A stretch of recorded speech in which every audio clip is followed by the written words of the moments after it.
Okay, good afternoon, everybody. Concern moving here, particularly when our son was in 8th grade. Okay, you have simplicity. It's We're gonna go ahead and get started, and like yesterday, if we could start with a roll call, just, we could start with Steve Platt and just say your name.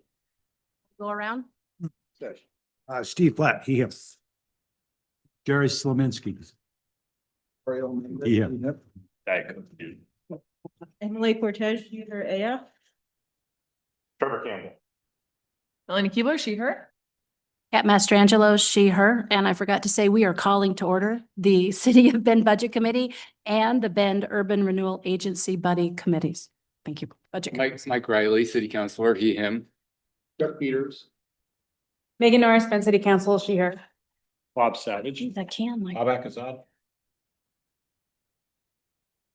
Okay, thank you. So I'm gonna turn it over to you, Eric. Well, I'm going to turn it over to staff to follow up on some items from last night. So we have a few things to kind of get through and some of the questions that you had from day one. We'll also kind of frame some things that we'll talk about at the end of the department presentation. So we've taken your feedback of kind of looking at scenarios, looking at reserve levels, looking at particularly the general fund, and we have some scenarios to walk you through at the end of this evening. I think that reflect your feedback. So we'll get to that later, but we want to get through the department presentation so you see the full picture before we do that. But in between the department presentations and that scenario is just some updates, including the state economic forecast that came out today. So.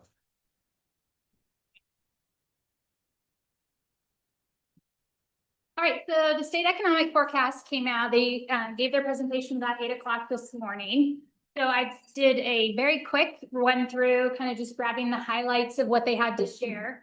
And if anyone's interested, it is certainly available online, the State of Oregon Economic Forecast. It's actually really interesting reading if you're interested in those kind of things. Lots of detail, lots of information, lots of insight. But the headline that they kind of started the entire thing off is that known unknowns foment uncertainty and wider tail risk.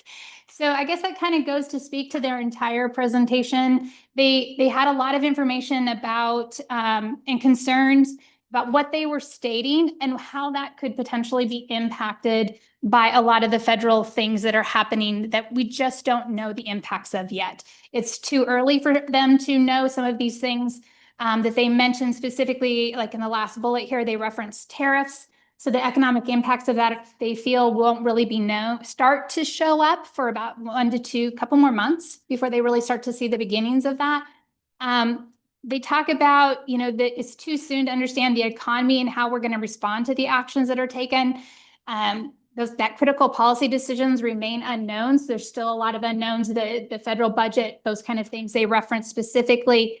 And all of those, as a state of Oregon, the way we are structured, the way that our exports are reliant upon, those policies are going to have a big impact. And so until we kind of know and experience what that's going to be like, we just don't know. So their phrase is the known unknowns pose this potentially massive risk to the economic outlook for the state of Oregon at this time. So they kind of caveated everything else I'm going to tell you around that phrase.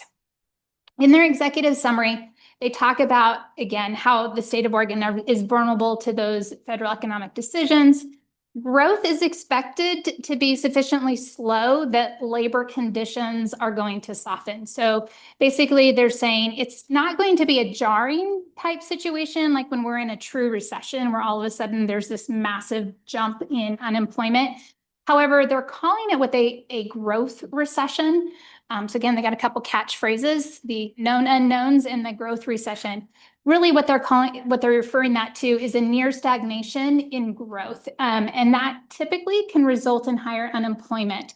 The reason for that is because when there's a growth recession, that means that there's the confidence in the economy is low. And so folks are not, the consumers are not consuming as much as they normally would. The hiring and investments in our businesses begins to slow down. And that history shows this when we have this period of acute uncertainty, we can get this depressive type activity. So they're not really they're not saying that we're going to have a full recession, such as many of us remember in the last 10, 20 years. But it's definitely going to be a slowdown that we will see some impacts that trickle out from that into the economy.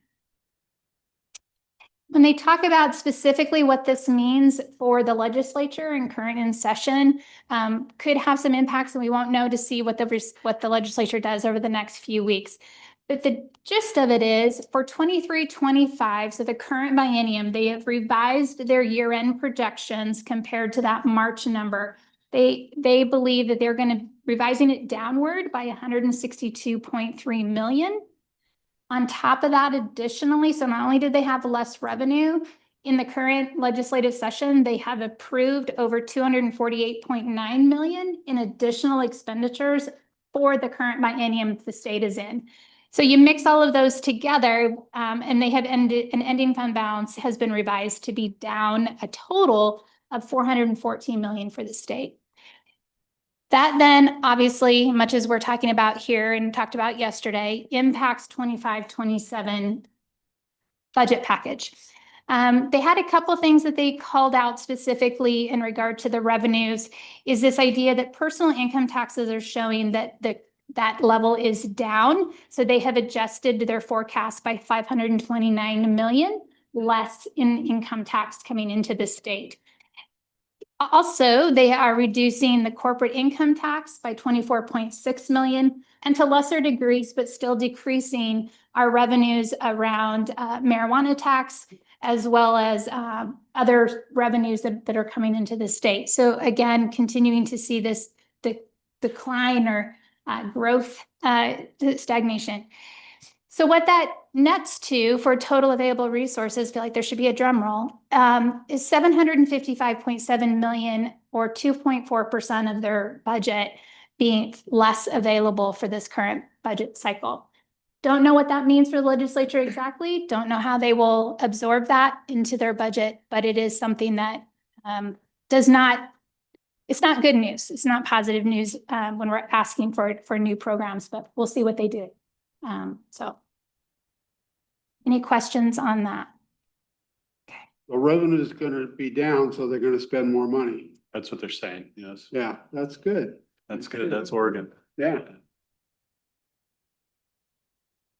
All right, so there was a question yesterday, I believe from Mr. Peters, around post-employment retirement systems and our PERS account. So we just wanted to do a really quick high blush on that.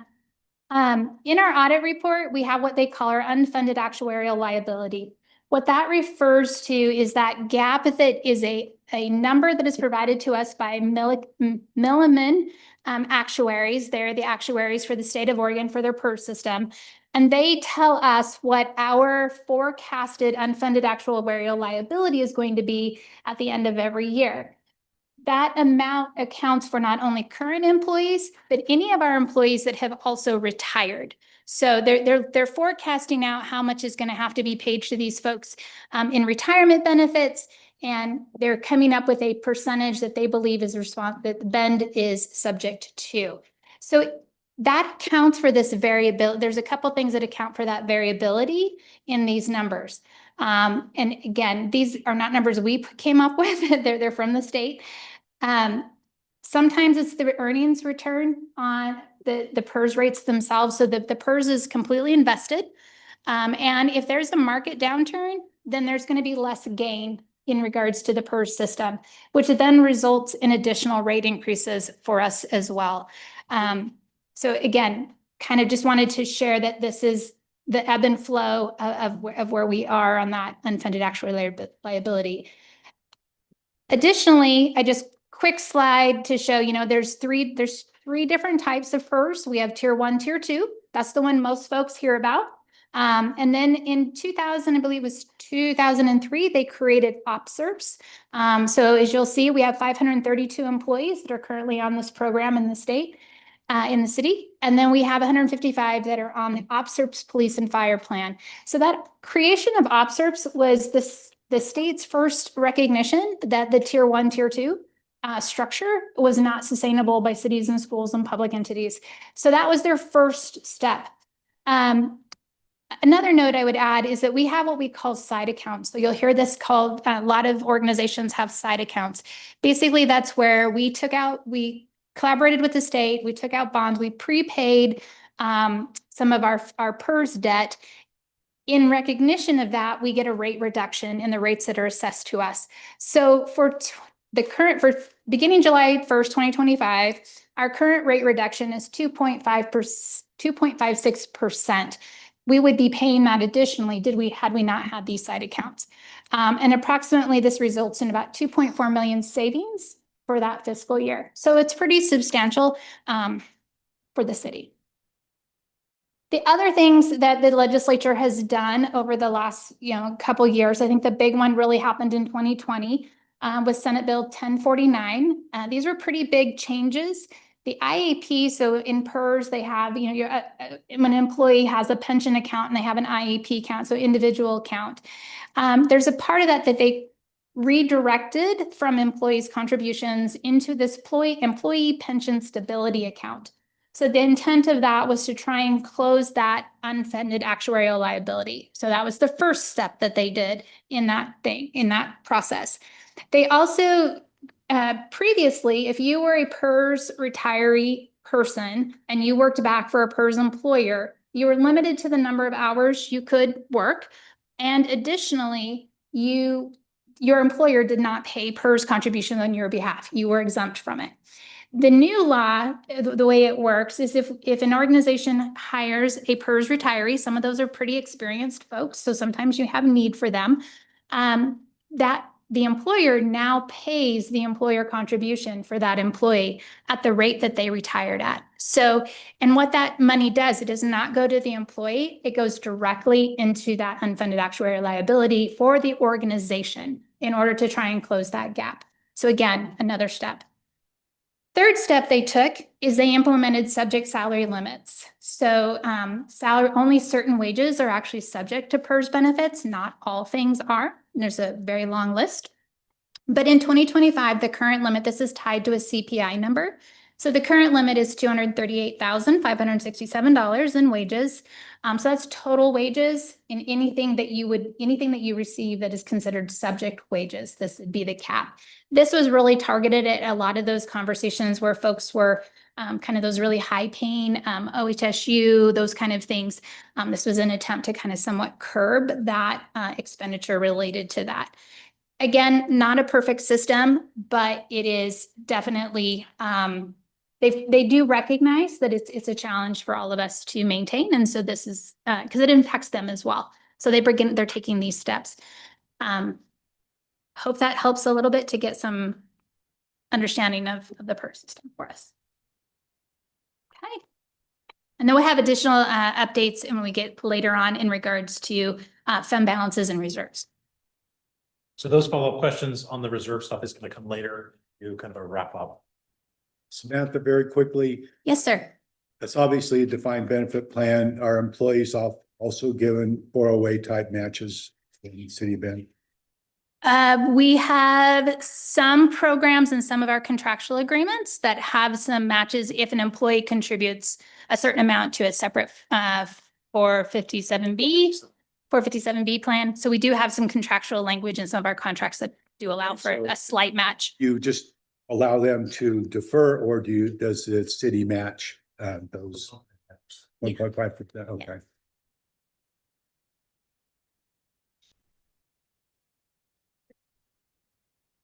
All right, so we will continue on with some of our department presentations. First up, we will have community development.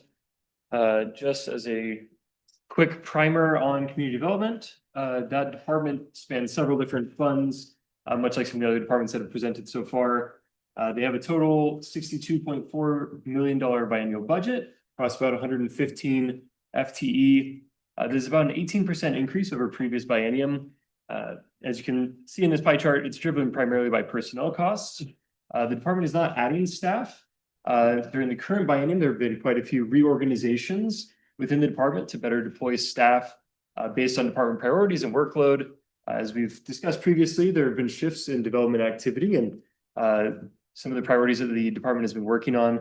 And so we've been creatively shifting staff to be able to best allocate those resources. From a high-level budgetary perspective, we mentioned this as well yesterday. The building fund is anticipated to increase to 15 months of reserves by the end of the biennium. The private development engineering fund is projected to end with about 8.5 months of reserves. And lastly, as we've also discussed, the planning division is feeling more of the brunt of that change in activity, development activity. And it is anticipating needing $1.4 million in general fund support by the end of the biennium. We'll have some more discussion into some of the things that CDD is working on to help address some of those challenges, to set ourselves up better for the future. But these are things that staff is continually monitoring. We have a monthly revenue report, but more often than that, we are reviewing revenue and permit activity to make sure that we're being responsive and that the moment activity returns, we're able to respond quickly. And we'll turn it over to Colin. Hi, good evening, city councilors and budget committee members. My name is Colin Stevens, and I am the Community Development Department Director. For those of you on council or familiar with my department, you will notice that the name has changed. And I'm going to first start with that.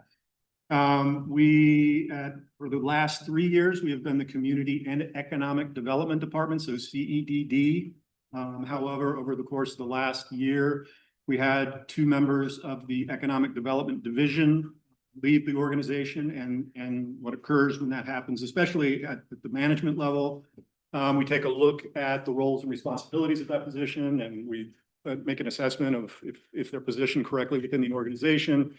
And with the communities and the council's goals for economic development moving forward, Eric made the decision to promote that service within the city. So he's moved economic development into the city manager's office. There's a recruitment going on right now for an economic development officer who will be in the city manager's office.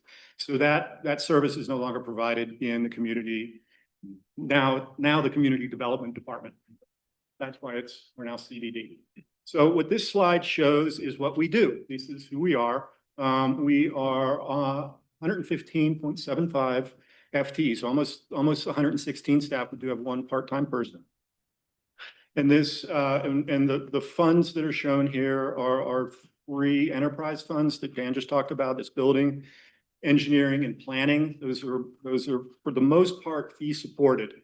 We also have other programs are listed in here, and I do want to talk about what they are. The others are our code enforcement, development services, and they do all of our SDC administration and contracting and agreements with developers. And then also our administrative division, and that's me, and that's our business manager, our HR manager that I'll talk about in a little bit. As well as the staff that run the front counter. We also have our licensing program nested within our administrative division. Just real quick, so for people who aren't familiar with the department, so I'll just talk a little bit about planning. They administer our development code, which is our zoning code. That's where most of our development projects start. They come in and start talking to the planners because for the most part, they need to get a planning approval before they move into actual construction. And that's where the building and engineering divisions work. Building division has a cadre of staff that are housed within City Hall and do a lot of the plan reviews for all residential and commercial construction. And once permits are issued, we have building inspectors that do the inspections all during the construction process until that building is finalized. Similarly, with the engineering division, there is a significant amount of the public infrastructure within the city that's built by private developers. Like if you're doing a subdivision, the private developer builds all the streets and the sewer lines and the water lines, and then those are accepted by the city. So our engineering staff review those plans, issue a permit to construct it, and then we have engineering inspectors who are out in the field throughout the construction of that until it's finished and accepted by the city. And then finally, there is the growth management fund, and those are our long-range planners. They engage in, or they administer and update our comprehensive plan. And I'll talk a bit about what their role is, but for the most part, they are assigned to work on accommodating our large and quickly growing community. So key budget highlights. So we are, our resources are affected by market conditions and development activity, and it's, I think everybody's been keeping their eye on the economy lately, and that directly affects my department as it relates to construction. We are projecting flat activity year over year for the biennium, so we're not projecting either going up significantly or going down. We're projecting remaining pretty flat for our activity. But we do want to remain nimble and responsive to changes. That's why we've established what's called a ready, set, go model. So we look at our revenues on a monthly basis. My next slide, I'll talk more in detail about our ready, set, go model, but we do keep an eye on those enterprise funds just in case we need to make any adjustments. And the cost of providing services continues to increase. This is another budget driver for us. But for my department, for CDD, it is personnel. I tell people we don't build roadways ourselves, so I don't fund that construction like a capital project. We don't buy fire trucks or Vector trucks. Our costs are people. We provide a service that is given by the men and women within my department doing those inspections, doing those plan reviews, or doing those long range planning efforts. Although we do have some consultants built within our M&S, our materials and services budget. That's primarily going to our growth management fund. And I'll talk a little bit more about what they're doing. But they are right now putting together an RFP to go out to hire some consultants to help them out over the course of the next, or for the course of this biennium and beyond on a growth plan. That's the major consultant contract that we have. But we also have third-party review for building and engineering. So for building, that third-party review is for services that we don't have expertise in-house for, structural engineering primarily. We don't have a structural engineer plans examiner, so if we do need that, we contract that out. We also have third-party review just for general building permit review. There are firms within the state that provide that to all jurisdictions who want to contract with them. And we use that as a relief valve. Like if we get a big spike in permits that we weren't expecting and we can't handle and we can't keep our review times to where we want them, we will send third-party review out as sort of a relief valve to make sure that we keep our review times consistent. And then we also have a third-party review in engineering for a similar thing for expertise like that we don't keep in-house. For example, we just used it earlier this year on a bridge. They're building a bridge over the canal in Yeoman, an extension in Yeoman. We don't have certifications for our engineers to review bridges, so we had to get a third-party review on that. So we are doing some recalibration to ensure long-term financial stability.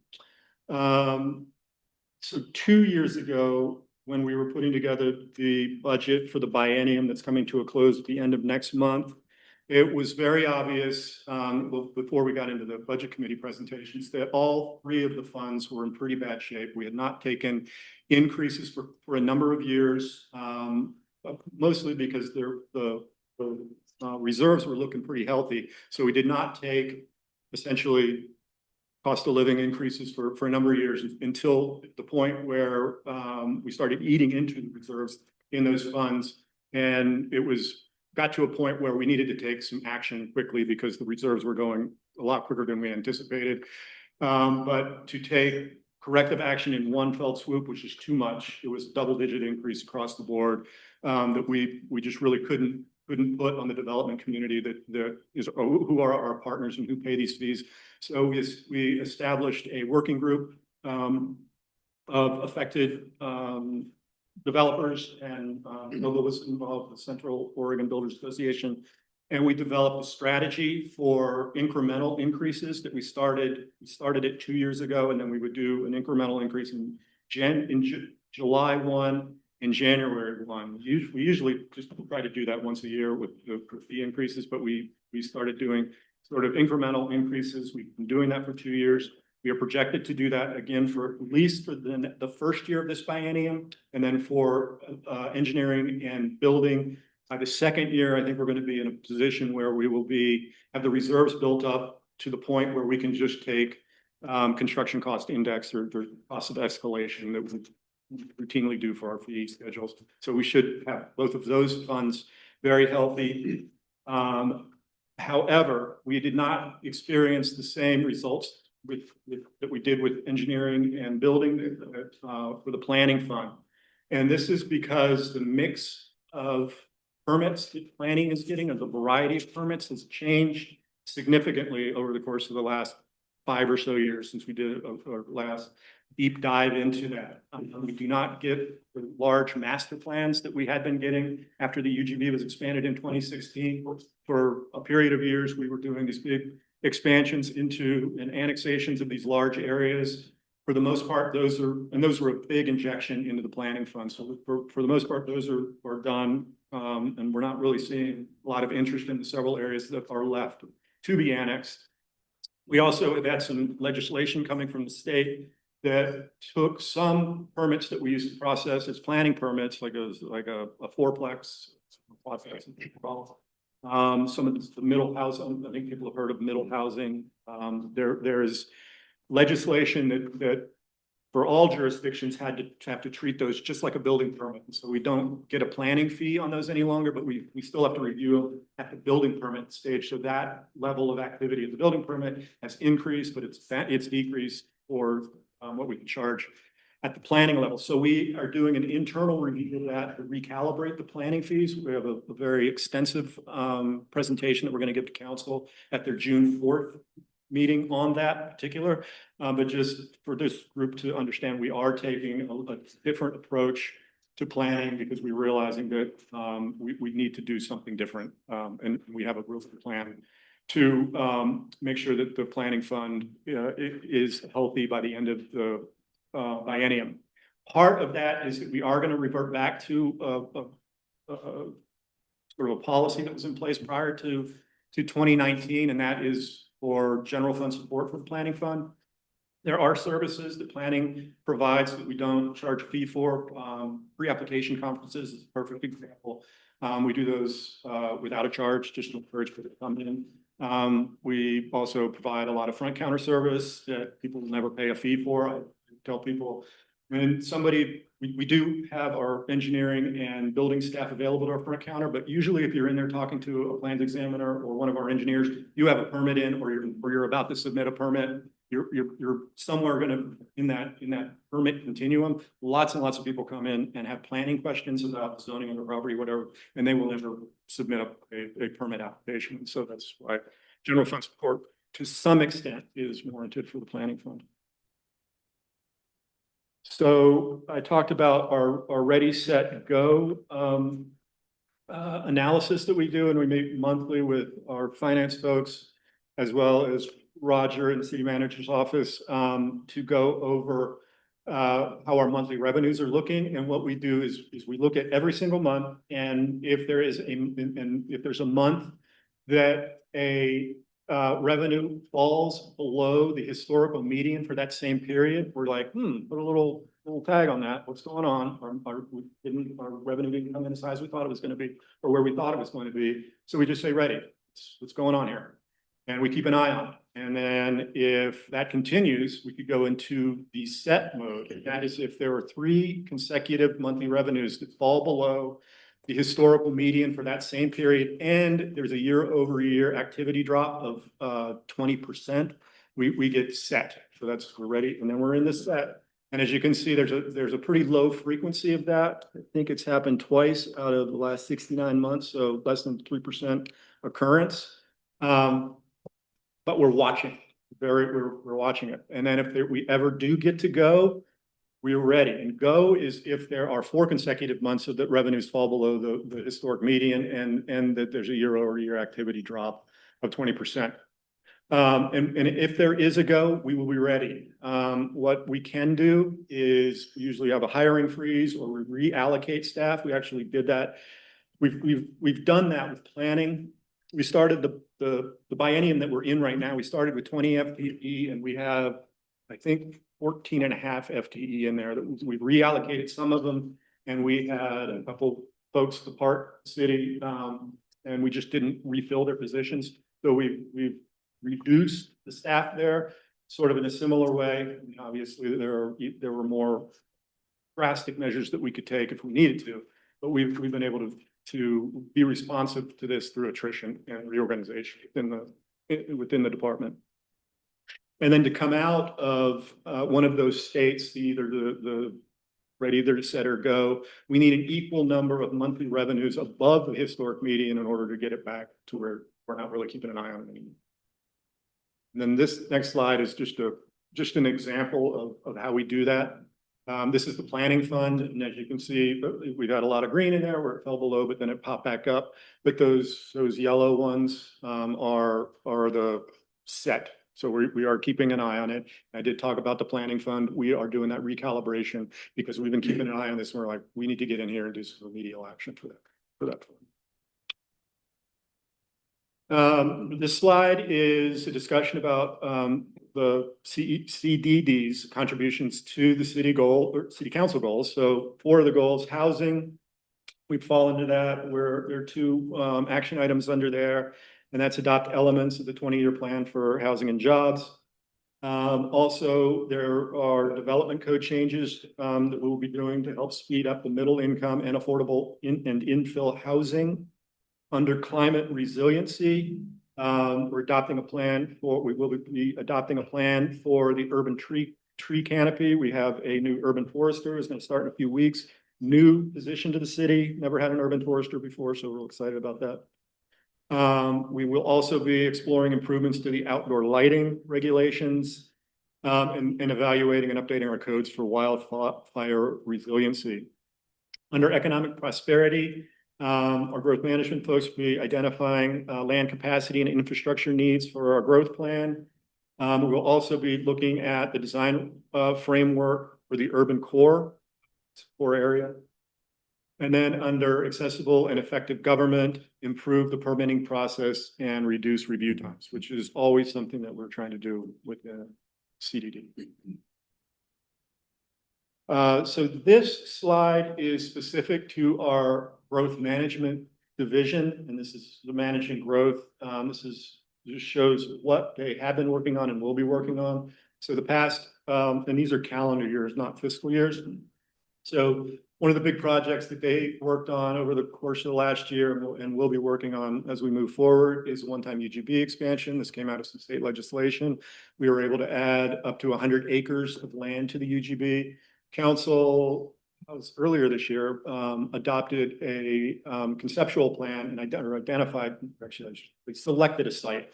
And this is south of 15th and Knott, which is an area that we will be coming back to council with a actual UGB expansion and a master plan for that area, but the site has been selected and growth management division has been heavily involved in that very complicated piece of state legislation and making sure that we made it happen here.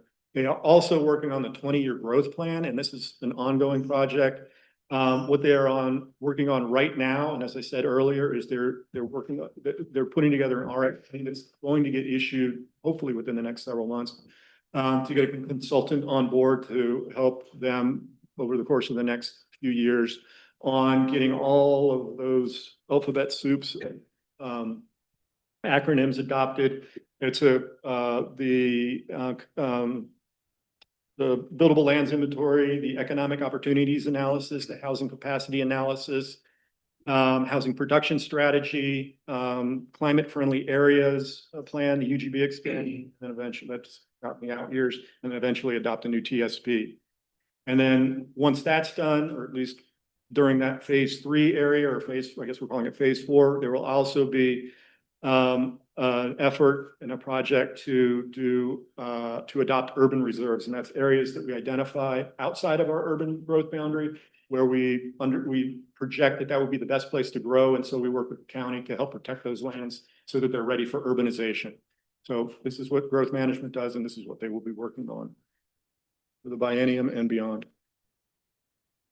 So I know that the departments are showing this panel comparisons to peer cities. What we are showing for community development is our housing, so our dwelling unit production compared to other communities within the state. And what this is using data that was submitted by these jurisdictions to the state. So these are state numbers and that we've packaged into here.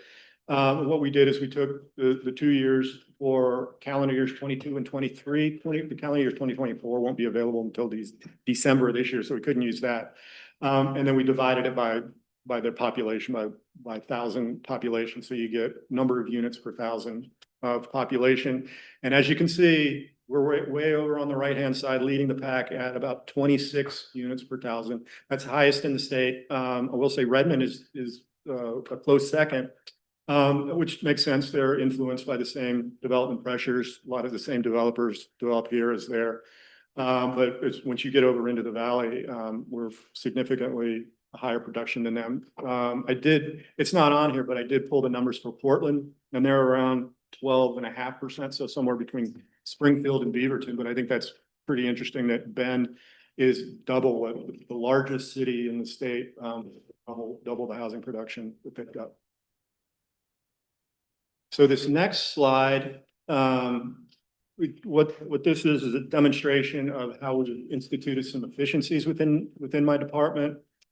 And there's a lot going on here, so I'll try to explain this quickly. So this shows new construction, and this is building permits only, but this is really indicative of the spectrum of things that we do. And a lot of our partners on the development side always want to see how you do with building permits, because that shows how the other divisions are working as well. So the blue are commercial building permits, and that purple color, I'm not really good with color. That purplish color is a residential building permit. So residential are single family, duplex, townhomes, ADUs. So they're reviewed out of the residential code. Everything else we review out of the commercial code. So that would even be like an apartment building, even though it's residential, it's considered commercial because we review it out of the commercial code. So we have metrics within my department. We've got actually a dashboard. I hope some of you have taken the opportunity to look at that. We track a significant amount of data. We publish some of it onto our website that's available to the general public, but we also have internal reports that I and my managers use to make sure that we're deploying our staff in an efficient way, then we're able to see trends and jump on them when we can.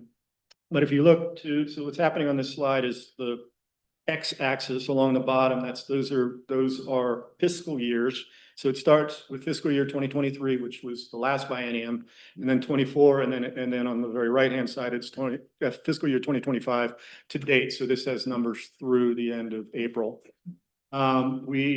For commercial permits, this is for first round of review. So the way permits work for building permits is they're submitted to the city.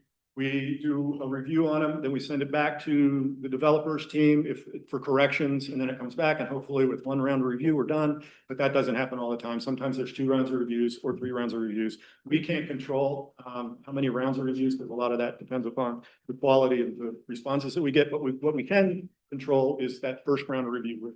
Once it comes in, we can control how long it takes us to get that first round out. So that's what we are measuring here. So for residential, we want to get that correction letter sent back to the developer within 35 days. That's our goal for residential permits, and within 90 days for commercial permits. So in 2023, we weren't hitting either one of those. We were above that, and this is on average for the year.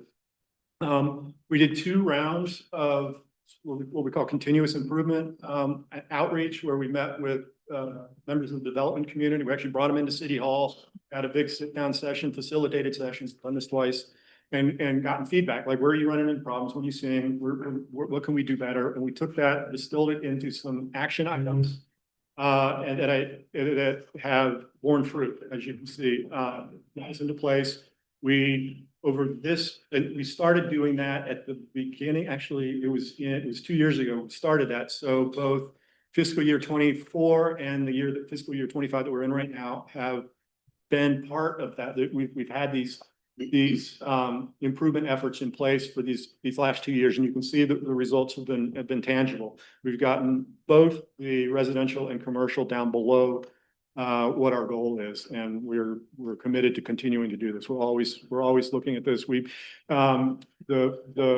dashboards that we publish out on our website to the public, we update those monthly, but we have dashboards internally that are updated daily. So if we see like residential first round is starting to spike up, we can reallocate staff and jump on that and make sure we finish the month out, we're within our goals. So to conclude this, CDD, we are efficient. We are balancing our in-house expertise with consultants. We've got, some long-range planners, but we are bringing in a lot of experts in who are going to help us out with our growth plan. We have improved our turnaround times and they are predictable now. We are not requesting any additional FTE.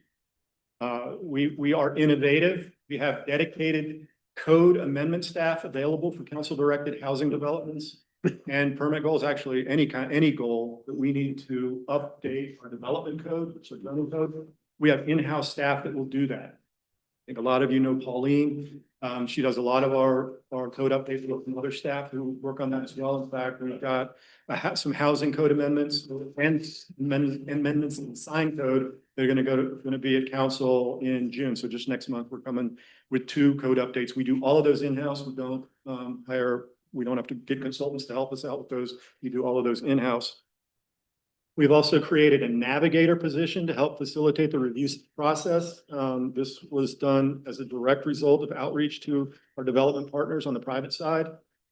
We also now have a dedicated human resources staff embedded into the department, so that they know our operations inside and out and can help us train and maintain the employees that we have and help us recruit the right people for the right jobs.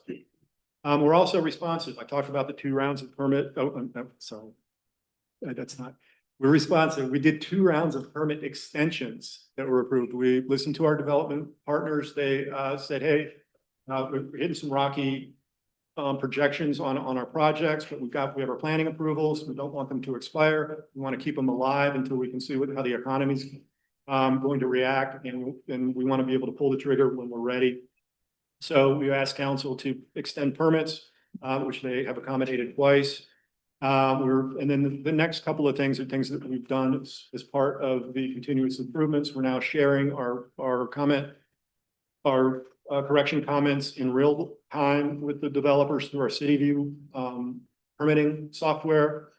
We've restarted our master plan reissue program for our production builders. They're building the same house over and over. They don't have to submit and get that reviewed like a new permit every single time. We say, we've seen this before. You show us that you're building the same thing and we're going to get you out very quickly. And we're also now doing next day permits for mechanical, electrical, and plumbing. We're not doing for a while. So these are some of the reasons you see in those numbers on permit times go down. I could probably put 3 or 4 more slides if I listed out all the improvements that we've done, but that is the last one that I have. I'm happy to. Thank you for that, Colin.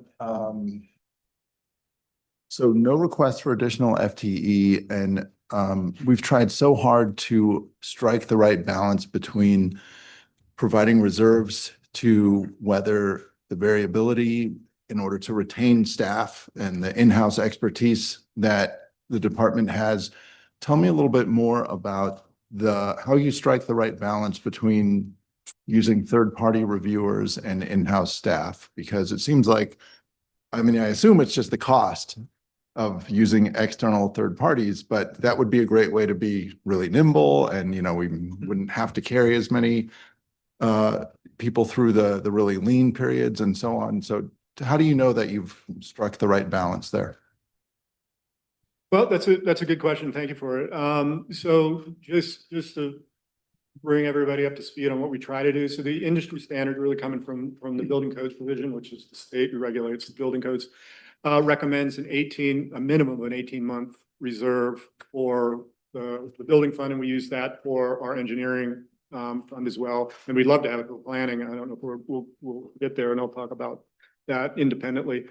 But so we're trying to build those reserves, and we want to keep them. And as it relates to third-party review, we use that really in the 2 instances that I talked about. If we don't have the expertise in-house, like say the structural engineer for building plan review, it doesn't make a lot of economic sense to hire somebody, because they're not going to be used very frequently for that particular expertise. So we would have that sort of racehorse in the stable, but not really use them all that much.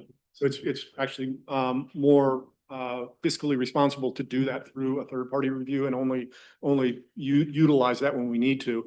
The other is if we get a big spike where we need to get a permit out very quickly.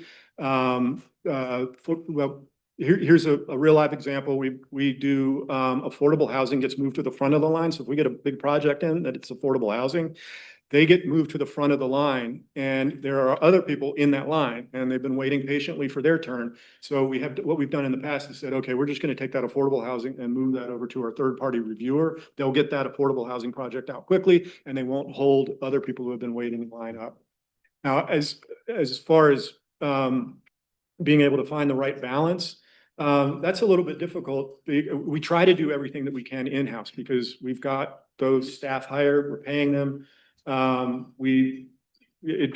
unless we need to go to a third-party reviewer for one of those reasons that I just talked about, we keep it in-house because we're already committed to funding those staff that we have in. I feel as though we have a pretty good balance right now because it's a lot easier to control the staff that you have than a third-party reviewer. I mean, you can, you basically you're in the office with them. You can supervise them, manage them, direct their work a little bit easier than you can with third-party. Well, maybe if I just ask directly, is the cost of a third-party reviewer so much more than the cost of that we're bearing to try to build up the reserves?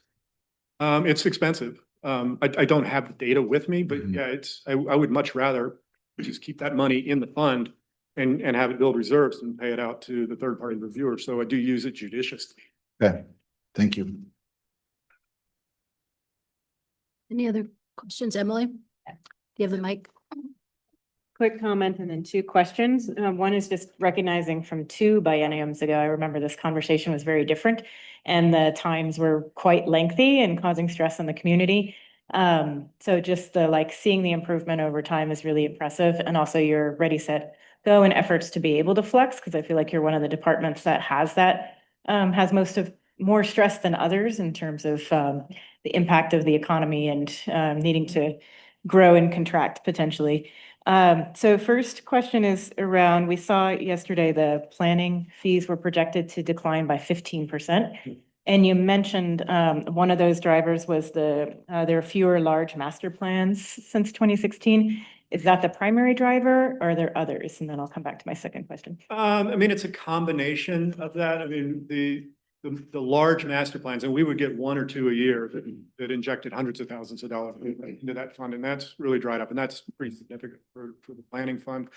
But it's, as I said earlier, we are also seeing like our large commercial buildings, which we scale those so that the larger buildings, it's on a square footage basis. So we're not seeing the same square footage of those. So even though our volume in number of commercial buildings is relatively stable, the size of them has gone down, that impacts, what our fees are.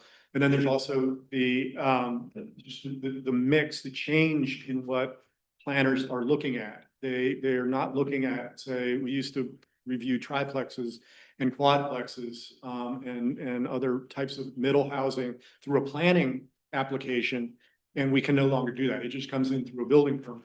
But we're still applying a lot of those same standards that we would have applied at the building phase, at the building permit phase. And so we're not charging for that extra time at the building phase. So we're essentially losing money on every dwelling unit. So that's where we're looking at. We're doing a really deep dive into what is the mix that each planner is looking at every day? How many hours are they productive for the entire year? And we're making sure that and we're using like their fully loaded rates and just trying to we're basically running this like a business. Like, if you're losing money on a certain activity, you shouldn't be doing it for very long because you're going to go out of business. So we're making sure that we are right sizing our fees for the activities that they're doing. Well, and I would also just sort of point out, I think that general fund subsidy that is programmed, and we'll talk about that at the end of the day, of about 700,000. We're proposing some slight changes to that in those scenarios I mentioned. But really that is to go back to, we did change our code to recognize that we want customer service. And so some of the pre-apps, we don't want to be charging for those pre-apps. So that general fund is kind of that, because we see that as an economic development investment, right? Of getting folks to come in and talk with us about their project. And so recognizing that there's a general benefit to that, also with our sign code, having that be to fully recover the cost for that would be cost prohibitive. So there's a subsidy there. And these are all things that we put in our code per council direction. So we're moving back to that. So you're seeing a little more general fund support for those functions as well. Okay, that makes sense. And I meant to say earlier too, seeing the efforts on cleaning up the code, because that was a conversation 2 bienniums ago. Then second question is just harkening back to your comment about how long had it been that you hadn't increased fees? Because I know the working group had been, in progress for a couple of years, and then you're going to be actually implementing these fee increases over the next few years. But my thought is just that when you said, reserves had been great for a while, and so my impression is fees hadn't been increased for a while, and that is this a lesson for the future that even if reserves are good, to continue to increase fees by some appropriate inflation index, or even a proportion of that? Yes. Okay, That is what we want to do. yeah, that sounds good. I don't have the numbers in front of you, but if I recall, I think before this biennium that we're in right now, so 2 years ago, we hadn't raised fees. In 5 years, we had raised fees 1 out of those 5 years. And you're right. I mean, it just sort of is a compounding effect, because when you don't, and then to try to dig back out of that, you've got to go up so high that it was just unacceptable. And that's why we're in this sort of incremental raising of fees. But the objective is to get all of the funds into a healthy state so that we're just doing a 1 increase every July 1, and it is just to cover the cost of escalation, the yearly escalation. Thank you. Melanie? Okay, I'll go first. So yeah, I wanted to also echo what Emily said and just recognize the work of the department. You're going to see we continue to have aggressive goals around permitting times and getting our processes as lean as possible. But I want to recognize how far we've already come. And to be leading the state in per capita housing production is a testament to the process improvements and the code improvements that we've made. And I think we just need to keep going and keep getting better, which I see as the plan for what you've presented us with here.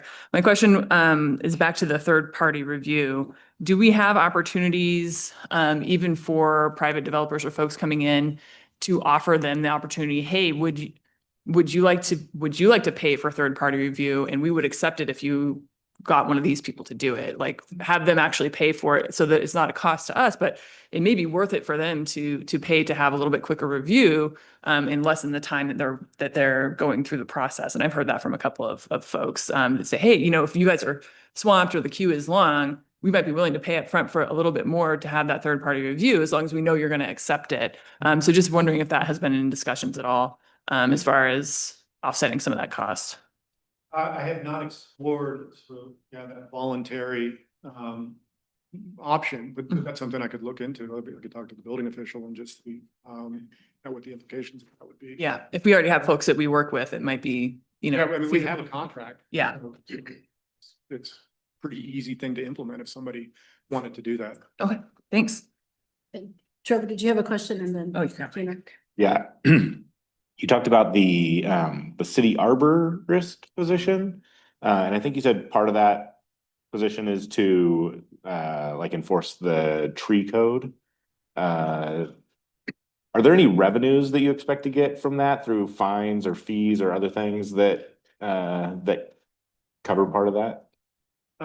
Yes, that's a very good question. So first, the arborist is not coming out of the planning fund or the building or engineering fund. So federal fund, but it is going to be housed within community development department, primarily because that's where we regulate trees on private properties through the planning process. A new code, an updated code, was adopted by council last summer. It went into effect in August. And the way that the regulations work is that it highly encourages people to keep trees on site, but it will allow people to take what's called a significant tree out, or regulated tree, I think it's the term, out But if you fall below a certain amount and you can't, and you can't mitigate, there's mitigation, like it is pretty complicated. You know, a tree of a certain size has to be mitigated by trees, replacement trees of certain sizes.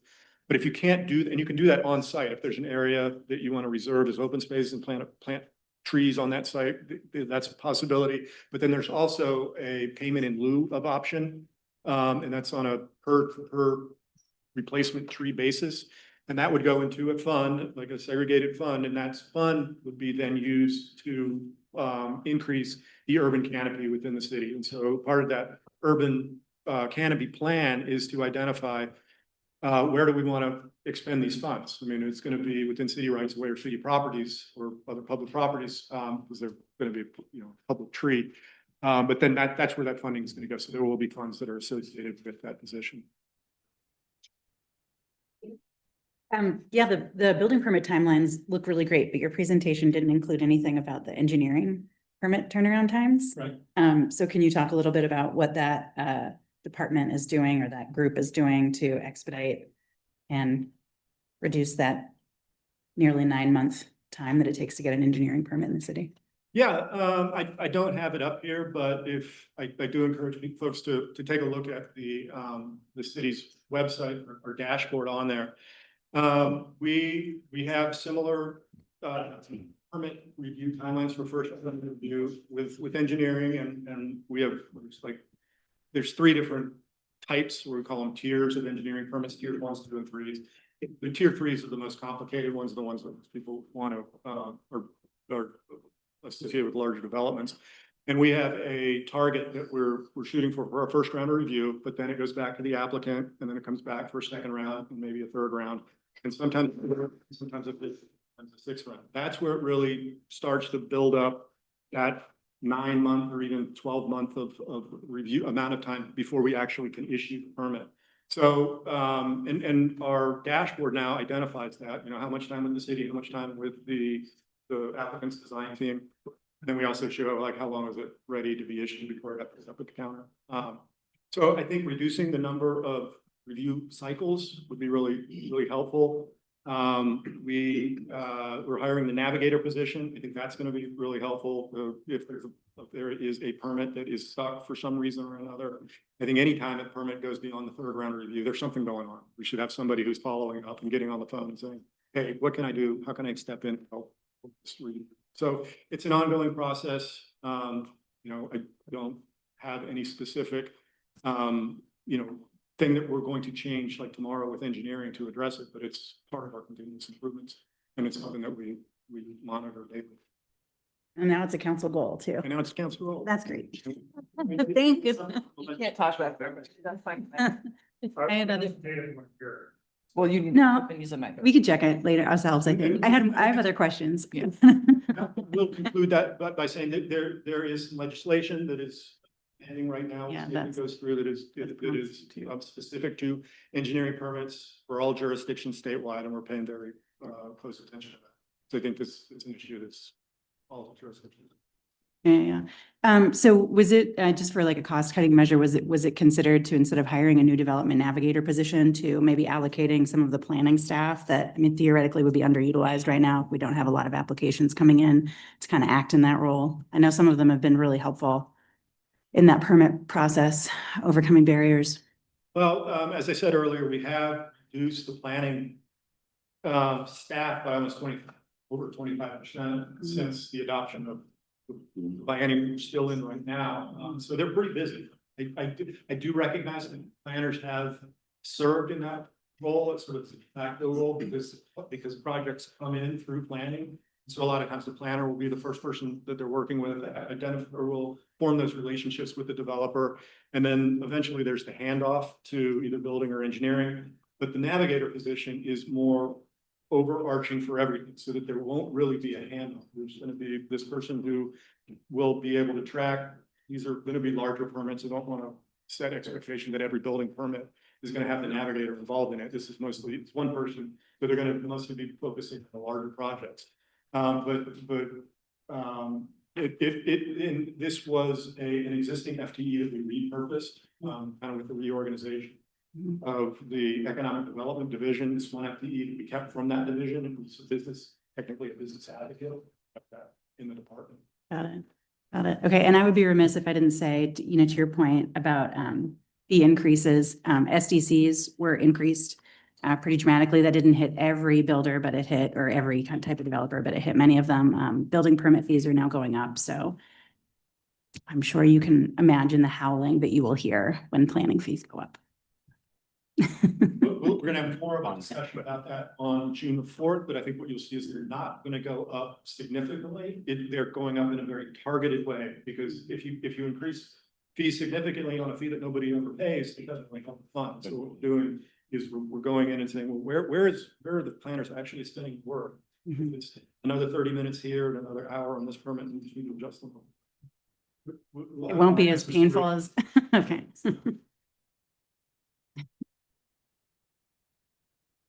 Steve. Colin, you said that the industry standard is 18 months for these funds right now. Where is the planning fund right now? I don't have that right now. It's 4 4 months? What will $1.4 million do for you? I mean, I know, Eric, you're going to provide options with that tonight. Where will that get you? Maybe talk about that. Yep, we can do that later. Yep, okay. Generally speaking, it seems like, again, under executed training budget. And then it's a large bump. And I asked about it in my comments or my questions. And then one of the things that came back, and I don't know, Samantha, or if this is for you or Colin or whatever, but the comment was that those budgets may not be executed this year. Those training budgets may not be executed this year. Where do the unexecuted dollars go? Sorry about that. Yes, so like in any expenditure that we have in any of the funds, as a program, we adopt by program. So if those expenses aren't utilized for that particular line, they could potentially be used for other one-time type things or other things that are happening within that program. And then anything that is budgeted but not used, obviously gets offset by the revenue we've collected or didn't collect, because we can't spend what we don't receive. Sometimes we have to reduce our expenditures because we're not bringing in the revenue to match it. But if we do have enough revenue and we didn't spend all of our expenses, that just goes to the bottom line. So that's what carries over, goes to the next. It doesn't go to general fund? No, stays within that fund. Those are restricted, so they have to stay within that fund. Over to the next biennium? To the next biennium. Carries forward. Correct. Okay. I think this is my one other one I had. I lost it. All right. That's it for And it. I think just to kind of build on that, I think a lot of times there's the perception with a lot of government, like, oh, there's this incentive to spend money, right? Before you just get sucked up into some general fund. That's not how we manage most of our funds. It's really the police is the only budget that stays, and even the police department has its own reserve. We try to incentivize savings and not incentivize spending it or you lose it kind of thing. So it actually stays within that fund. So people are wanting to put everybody in a good financial position moving forward and not just recklessly spend or spend just because it's in the budget. So. Right. Thank you. Jerry? Can you give me a quick answer on this? Because I know we're over time, but I'm looking at your consulting for growth management. And you use very little of a large appropriate budget for the last biennial. For the next one, there's $1 million in each year, 2 million total. Nice round numbers. What exactly is going on there? I read through your explanation several times. I don't quite understand why you're not spending money on this. Boom, boom, you're spending $2 million on what appears to be planning only? Yeah. Okay. So and Brian Rankin, who is the division manager, he's joining us on Right there. He can answer those questions in detail.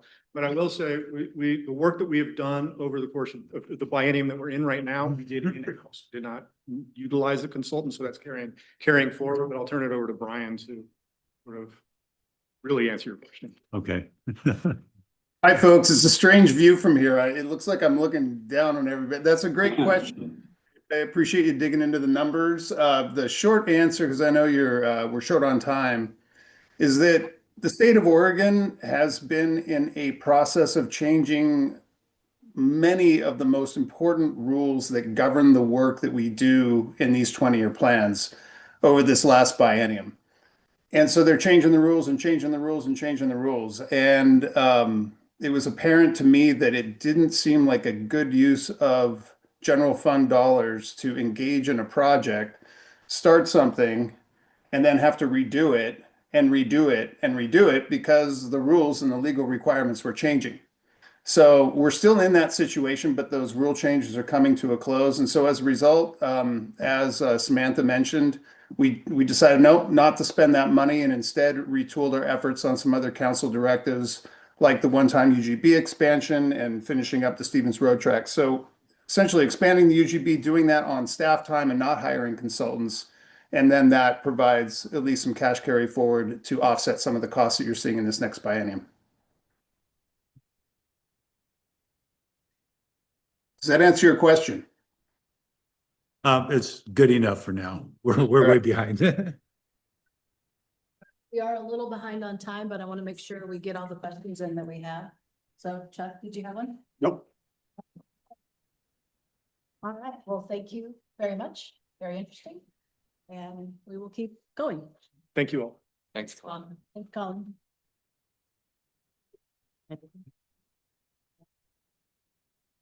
So next up is our economic development group. This is kind of a unique one where this isn't necessarily an economic development department. The topics today will cover several different funds and programs within those funds, facilities into real estate, into urban renewal, business advocacy. Some of the main drivers that you see in this pie chart, you're going to see mostly urban renewal that's tied to a ramp up of some of their activity and some of their capital projects in the core area and up in Juniper Ridge.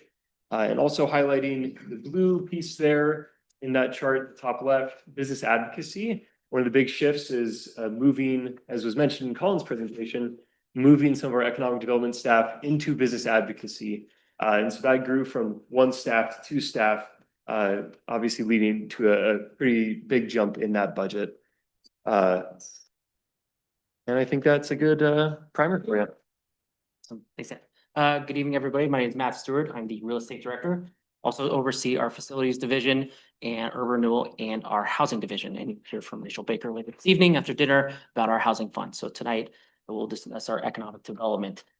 Happy to answer any questions regarding this project. As Dan mentioned earlier, we're kind of a smorgasbord of teams across the city to sort of address all factions of economic development here at the city. As was addressed earlier by Colin in his opening remarks, we are looking to hire that economic development officer, and that's moving up as well. So that person will have a role and is one of those FTEs that we highlight here today. So as Dan mentioned, urban renewal, that takes a big chunk. I'm happy to walk through that if there's any questions of how that is formulated. Business advocacy, Juniper Ridge is our real estate sales, as well as part of an urban renewal district the city owns. And then looking forward to the future city hall as we outgrow our current facilities, moving into a new facility here in the future, and how we assess not only our growth strategy, but what are we doing with our existing facilities. So some of the key budget highlights, we're investing in personnel to enhance that economic development. So repurposing that 1 FTE for that economic development officer. We've also hired a 1 limited time employee that is part of the health and safety office team over in transportation, mobility and development. They are assisting real estate as we look to manage the 1,000+ acres of Juniper Ridge, specifically around that temporary safe area that is on the west side that we have partnered with the county to administer. These are all supported by our generated revenues from business registration, the general fund, and then obviously our land sales themselves. We are looking to make strategic capital investments. So historically, we have partnered with EDCO, Economic Development Central Oregon. Looking into this next biennium, we're looking to take that concept and diversify it. So looking to partner with other organizations that could include educational, workforce development, sort of spreading economic development away from just standard site selection or site recruitment kind of mentality. We are reviewing sort of our strategic investment strategies, specifically in urban renewal around the Murphy Crossing district at the south end town, and then Juniper Ridge on the north end. And as well as we're looking at how can we enhance and continue funding programs and projects within the core area. And lastly, empowering Bend's growth, we have set forth in motion a strategic investment plan that's been affectionately called Invest Bend. So that is underway. The new economic development officer will help oversee that project in partnership with the business advocate, economic development, growth management, along with other employees here at the city of Bend to sort of further our economic vision. So we have a 10-year strategy that we can look forward to. And then lastly, managing those acres, not only inside city limits within Juniper Ridge, but also outside city limits that we own that go all the way up to the Tumalo interchange along Highway 97 there. So some of our council goals really are primarily focused on the economic prosperity. So I mentioned that we were moving forward that economic development investment strategy, Invest Bend. So we are currently budgeting about 47,000 to start drafting that plan together and have that done by the end of the year. A lot of that is data collection and factoring in our other targeted sector analysis that we completed earlier this year, and also identifying and working with community groups, other partners, and trying to align all of our strategies of everyone working in Bend, sort of foster that 10-year economic development strategy. Then we want to, as I mentioned, using our dollars that we've historically used for sole proprietor efforts with EDCO and putting that money out to an RFP to attract other industry specific economic development partners. And then we're looking at, currently we're underway on a new city hall technical and financial analysis. So we have budgeted about $900,000 over the next 2 years for us to take that financial analysis and start exploring what does that look like as we move forward. So identifying how we would go about spending it. Is there any master planning, entitlement, other work that has to be tied to that?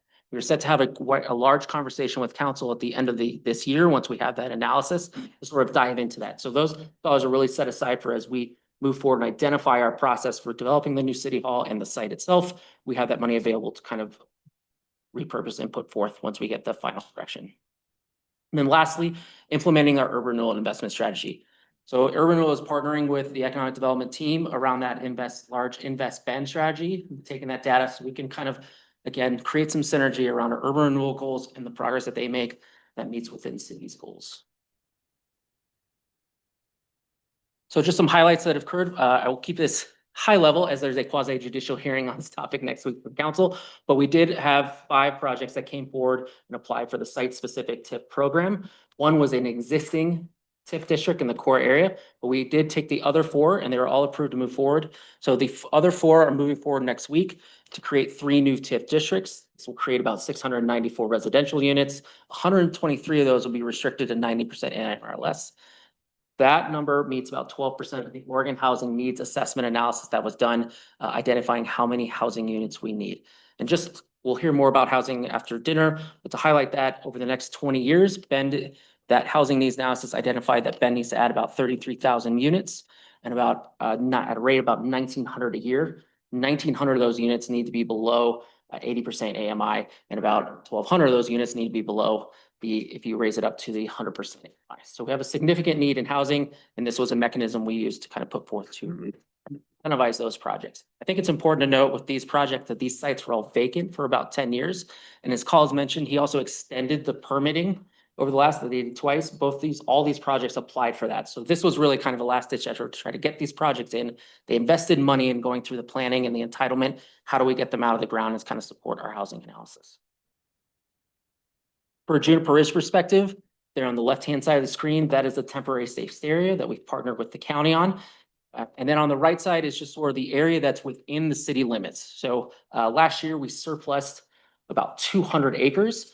But city council gave direction for us to go out and do an RFP. We selected to move forward with 100 acres first. So you can see the turquoise there to the south, that was sold and that's closed. That is currently under development as we speak. We're pending the sale and anticipate closing the next 30, 60 days of the larger pink area there. Then we still hold about another 90 acres for sale that we will evaluate over this next biennium for potential sales depending on market conditions. We've seen in the past that Juniper Ridge develops at about 100 acres every 15 years. So we want to be strategic that we're not flooding the market so we can get maximum value, but also that we're giving opportunities to developments to address the need that's within there. As another part of this is partnering with borough within this Juniper Ridge because it is within the urban renewal district. How do we continue to use those funds to incentivize industrial development because it is a need here in Bend. And then lastly, the city hall. So we have acquired, or we are about to close on the final piece here in about 30 days. That'll give us a total of about 3.2 acres in the Bend Central District. They're highlighted there in the green. One is on First Street at Hawthorne. And then we have a 2-acre continuous piece that includes in and around the former Rainbow Motel, which is now the Franklin Shelter. And the last piece is acquiring the former Paulson Flooring Building there at the corner of Franklin 2nd Street. So we are currently, as I mentioned earlier, going through that technical and financial analysis to analyze our needs around and the cost, and then also evaluate what sort of model we want to move forward to develop it. So we are evaluating the potential P3, so a public-private partnership, which does have different requirements when we go to procurement, design, and build than us just doing it ourselves. And I included a picture of just the Hawthorne Bridge. That's kind of fun. So the people that are there on the right kind of see some white tanks. That is ideally where the future City Hall would be. So you might see hopefully a different skyline as you cross that bridge in the future. I'm sure there's other questions, and I know I went through that briefly, and I know I'm the one holding you from dinner, so I will. As many as. We're going to give you the time you need. So Gina. Just remind me where the money for the City Hall investigation, the 900,000 for that is coming from? It's coming out of the general fund. Out of the general fund. Okay. And which section is that in? It's on the facilities budget. Oh, thank you. So it's in the facilities budget, so it is cost allocated, actually, it's not. Thank you. Yeah, so it is partially funded by general fund, but it's largely funded by the departments that would use a new city hall. So they're paying into that cost allocation. But it is in the facility department in Fund 5,000 in the administrative and central services portion. Page 417. Can you just talk a little more about that one and the 370, the Economic Development Partnership? Like the 900,000, how are you planning on? So currently we have we have under contract for about 175,000. That was a carryover from this biennium. We're partnering with this financial and technical analysis. The hope coming out of that is to have an idea. We've already done programming for City Hall. So we know we have a need for about 135,000 square feet of space to accommodate growth to get to 2060. So that now is kind of taking that number, putting it through or the wash, to kind of get us an idea of what the cost of some development that'd be. And then we'll kick it over to the financial analysis that'll sort of look at what we call a value for money analysis. So it'll run through kind of the different delivery methods. So we build ourselves, design, bid, build, and we use our own debt financing, or we could explore a public-private partnership where we ask someone else to design, carry the debt, and we make payments. So there's cost benefit to each of those kind of scenarios. The other aspect of that is looking at, are there any other revenue generating opportunities to reduce potentially the cost of the new city hall? Obviously looking at our existing city hall site, but also other properties in the area, as well as have 3.2 acres.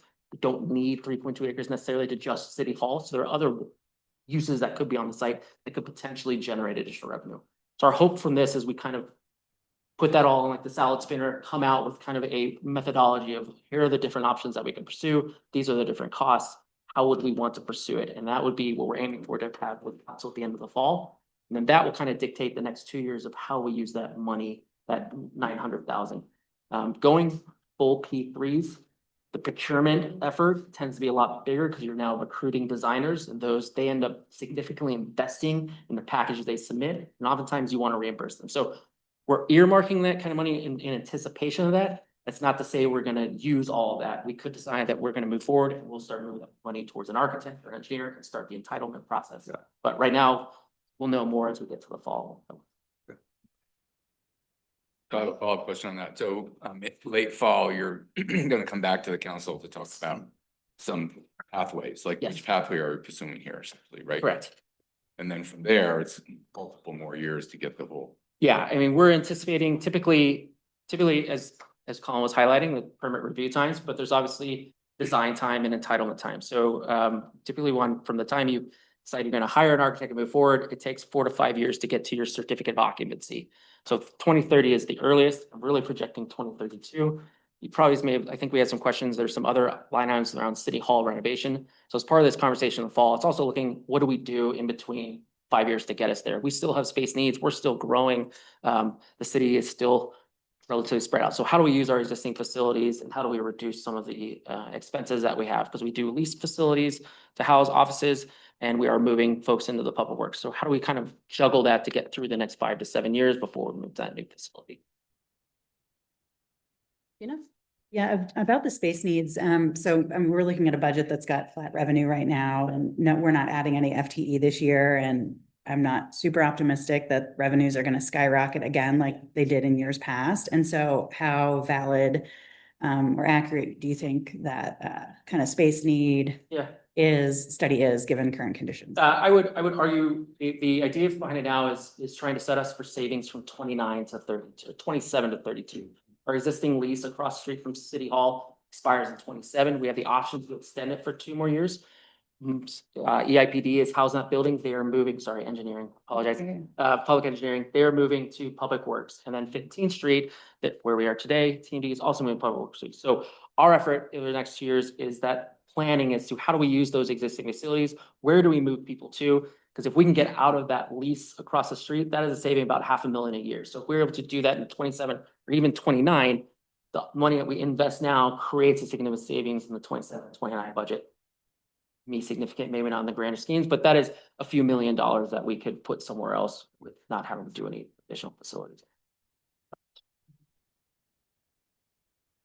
I guess I was getting at the square footage though of space in the new Oh, city hall. You know what I mean? If we're not adding people, then, you know, are the space needs? Yeah, we base that off of historical. We've been updating this analysis for our space needs.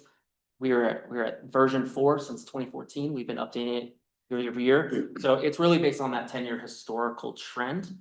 I think one of the big things is obviously council chambers is small, so that takes up space. And we are about 50,000 square feet of space just in the downtown. If you include our other peripheries, we've got another 30,000 square feet. Again, the growth to 2060 is really the goal. If we're looking at 10 years growth, yes, you're correct. We probably only need another 10, 15,000 square feet to make that work. Melanie, did you have a Oh, no. question? No? Any other questions?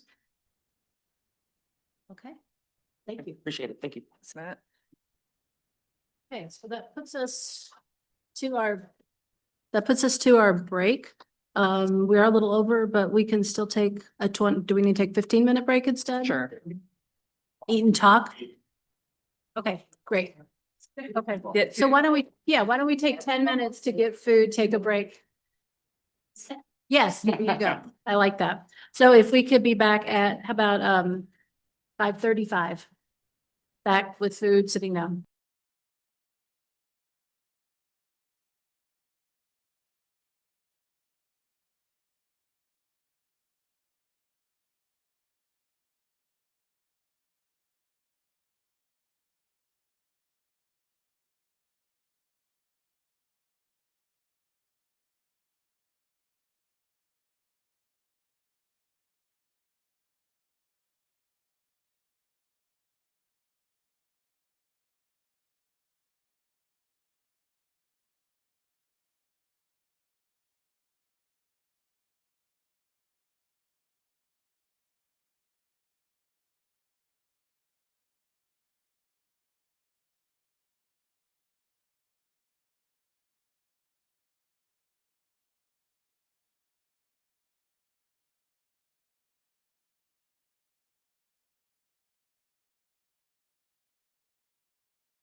into. Oh, hold on. Oh, sorry.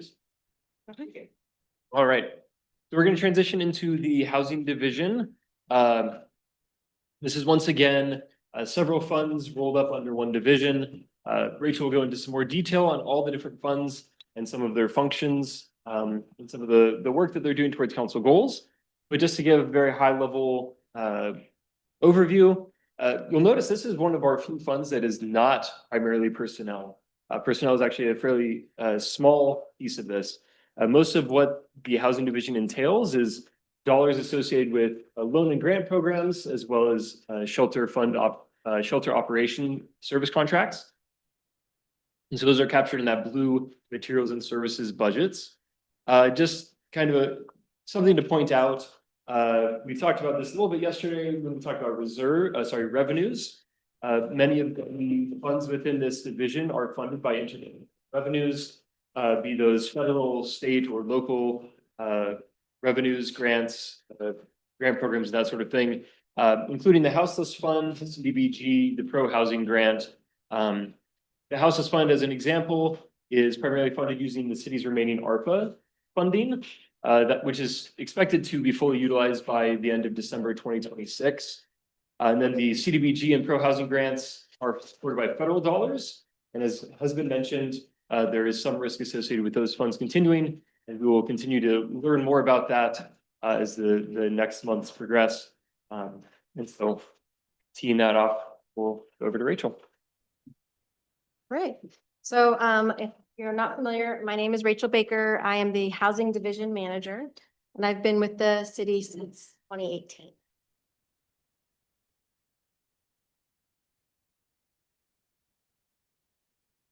Okay. Okay. Right, just figuring out how to get to the next slide. A little bit about our housing division. We have a number of different funding sources. Two of those funding sources are local, and that's our affordable housing fee and our commercial and industrial construction tax.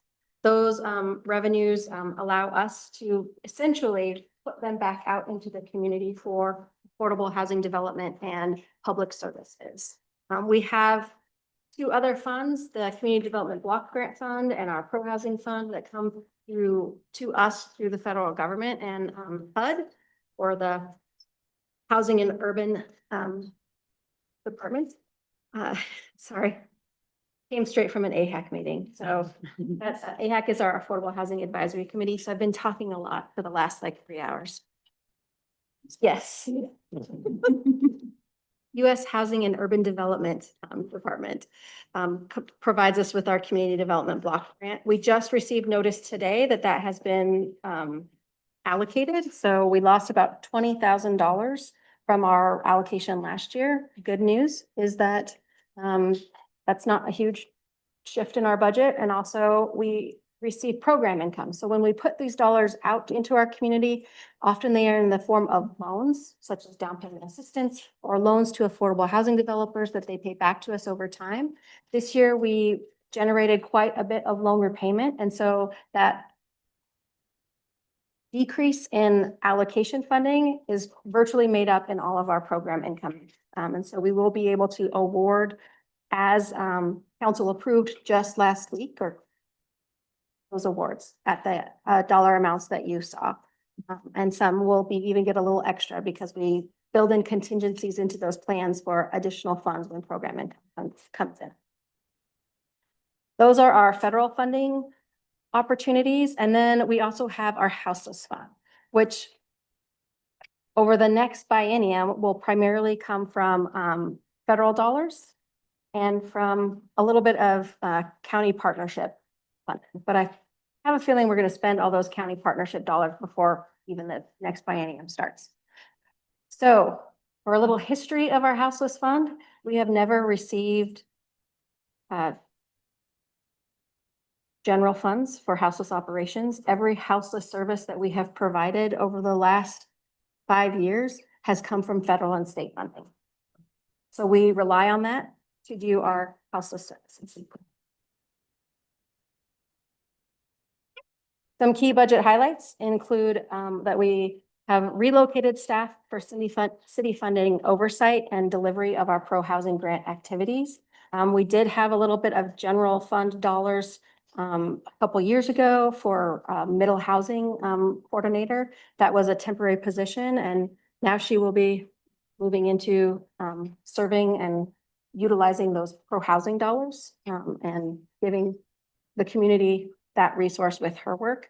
So another piece is that we had an FTE that we will push forward into the next biennium because we need someone to make sure that all those funds that we are putting out into the world and that are kind of housing asset are being are compliant with the funding requirements. And then in addition, we're continuing to get greater affordable housing fees, and the pro-housing grant will kind of increase our capacity to serve the community with those dollars. We're striving to address those housing and houseless service needs. Again, you are probably aware of the Oregon Housing Needs Analysis methodology, and that is increasing our housing targets and housing unit development targets. We are asking to meet those targets, or being asked to meet those targets, and that will require us to build almost 4,000 units over the next 2 years, half of which will need to be affordable or attainable by middle income households. So it's a heavy lift, and we're hoping that we can meet that, and we'll have to explain to the state why we cannot. So that's why we are making sure that we are aiming high. Health services are sustained through our partnerships, and funding from the state will be necessary to kind of keep our doors open. And finally, we're promoting housing solutions despite these market fluctuations, such as code updates that council will see in early June, code updates to potentially ADUs so that we can put second ADUs on properties, code updates to possibly how we infill. So there'll be lots of potential code updates or other policy incentives like tax exemptions that we could consider for greater housing solutions.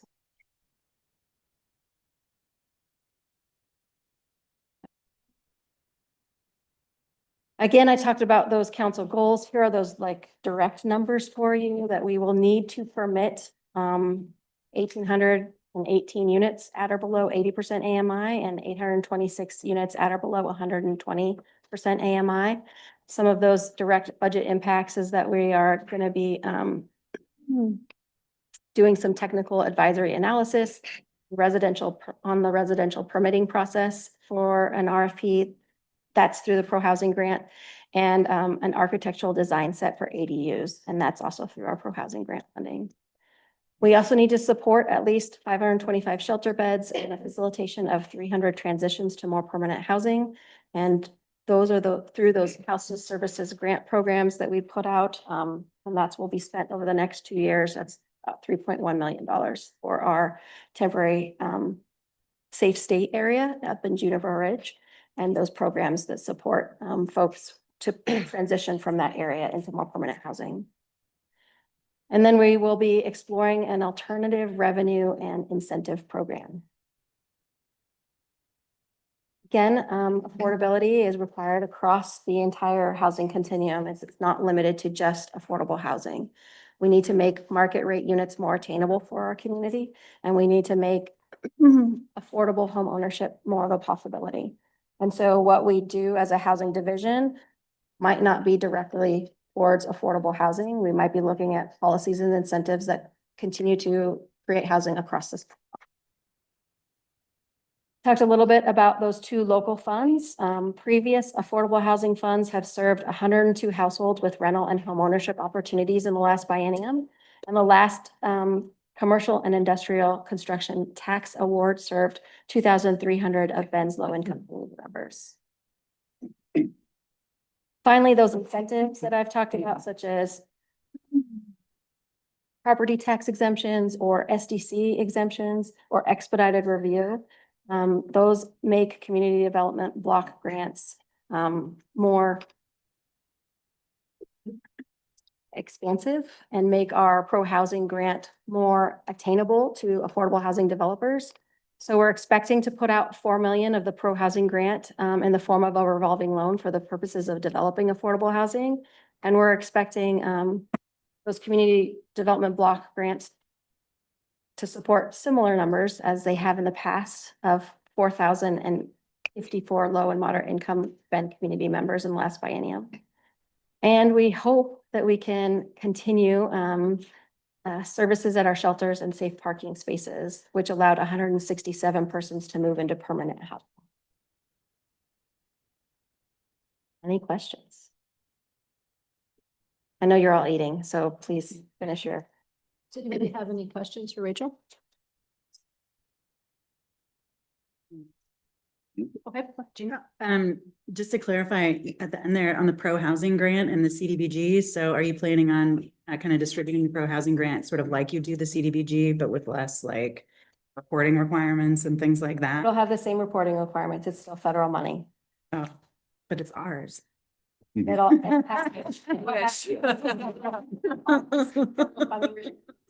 This bacon and NEPA. Mm. Yep. Got it. And and are you thinking that, in the future CDBG might not be coming through like through the rest of the current presidential administration, or are you having? We'll see what the city budget looks like in the fall and then we'll know. Yeah. But we won't know until then. We do know what we have now, and that's based on the continuous resolution that was passed in March. But what we get for July 1st, 2026 is unknown. I'm sorry, Melanie. Happens all the time. We get that all the time. Rachel, what's the plan if for some reason the pro housing grant goes away? Do we have backup plans on that? As far as it's covering some staff and a big portion of it is out for development, obviously that just wouldn't happen, but what else is a contingency plan? Staff is pivoting to put those numbers out as quickly as possible so that we have a stronger basis to rely on them moving forward. Sure. We Yeah. plan on putting that funding application process out in the next month. Okay. And we have taken the steps and just discussed with AHAC how to do that to make sure they would be available. We would just kind of put that out under the same system that we have process that we have used for CDBG. Right. They will vet those applications and make recommendations to you. We are hoping in August. Okay, great. Okay, Emily? Good mic. Oh, yeah. I know you all are much more, you've been working on the houseless problem for quite some time. So apologies if I'm covering old ground, but looking at the budget, it's about 7.8 million, right, for the houseless fund. And almost all of it is state or federal grants and funding, which may or may not be renewed, right? So the expenses are things that we thought might be temporary investment or not, and then if not, what is the plan, if any, going forward? And along with that, because I know there's a lot of constraints in this budget, it's not like we can just take that 7.8 from the general fund or even a portion of that going forward. But I'm just thinking about like it's a really large number. The houseless crisis is not unique to Bend or even Oregon. And are there any other municipalities we can look to what they're doing or what they've thought was appropriate to take on? Just kind of that commentary on the overall situation. I can answer this. What's in the budget is already obligated. And we have that funding. Yeah. Or we have that to the extent that the federal government continues to give us the funding. And then anything beyond that will close shelters. So this funding that you see here is mostly for a few more months of shelter in some of our city-owned shelters and the temporary safe stay area and the houseless services grants under that. But if state funding is not available in this legislative session to maintain shelter services, those shelters will close. And then Gina, oh, sorry. What we've seen from other cities because there's other cities supporting the shelter package that's moving through the state for this reason. That especially with ARPA money being available and the house's crisis at that time, there was a pattern of cities stepping up into that gap, right? Yeah. But knowing that it wasn't sustainable forever. And so I think what you've seen, you could look at the metro area where they passed a tax. They actually passed a tax to fund this. And they're having some issues about how they're getting it spent and everything, but they have money available that is not a source that we or many other cities have, right? So yeah, I think it's something that's very concerning, and that we're just this week making the case to our representatives and giving them all the information about what the consequences of not moving this package through. The governor's response to the revenue forecast today specifically mentioned too many people are still sleeping outside. Yeah. So I'm hoping that this continues to be a priority for her in the legislature. But yeah, it's an issue where we've stepped up to fill a gap, but that we're not able to continue doing that. For And you'll see our Ready, Set, Go plan. We're going to talk about the general fund, and we've identified that as a key issue to be watchful. And, that is why you have reserves and why we should be kind of having some contingency plans and things. And you'll see options that we'll present here in a bit. Okay, and then just yesterday, Gina, you mentioned you wished you had seen something here. Was there something specific that you wished you had seen? Yeah, contingency funding for the Franklin shelter. Yeah. Okay. 'Cause that would be the first on the chopping block. Mhm. So, Okay, thank you. so that's what I've been told anyway. So that's still the case. Oh, that's correct. Primarily state funded, so state funds go away. That would be the issue. Other questions? Thank you, Rachel. And next up, we have general fund.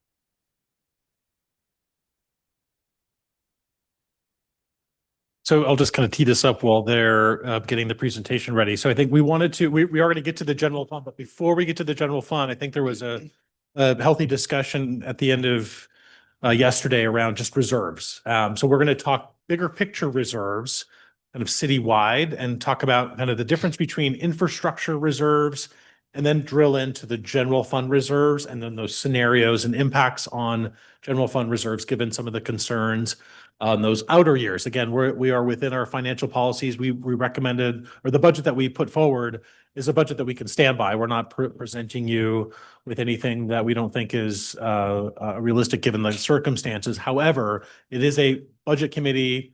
This is your role of identifying risks, where you want, how much you want reserves versus putting services out in the community versus affordability and fees and additional revenue. This is all within your realm. So kind of that bigger picture of reserves we'll talk about first, and I'll turn it over to Samantha, and then Dan will talk about some options that we came up with, and we'll introducing these scenarios to help drive towards some decision-making based on the discussion that you had yesterday. Sorry, I've got two computer screens going here, so bear with me. All right, so the first one is about the reserve policy itself. So on page 39 of your binder is the city's financial policies around reserves and why we have them and what circumstances we would use them for. And so, the intent of a reserve is that it acts as a financial safety net for us as an organization, and it makes it easier for us to weather uncertainties while we're continuing to serve our community. Because we are subject, as we're all feeling today, we're subject to these uncertainties.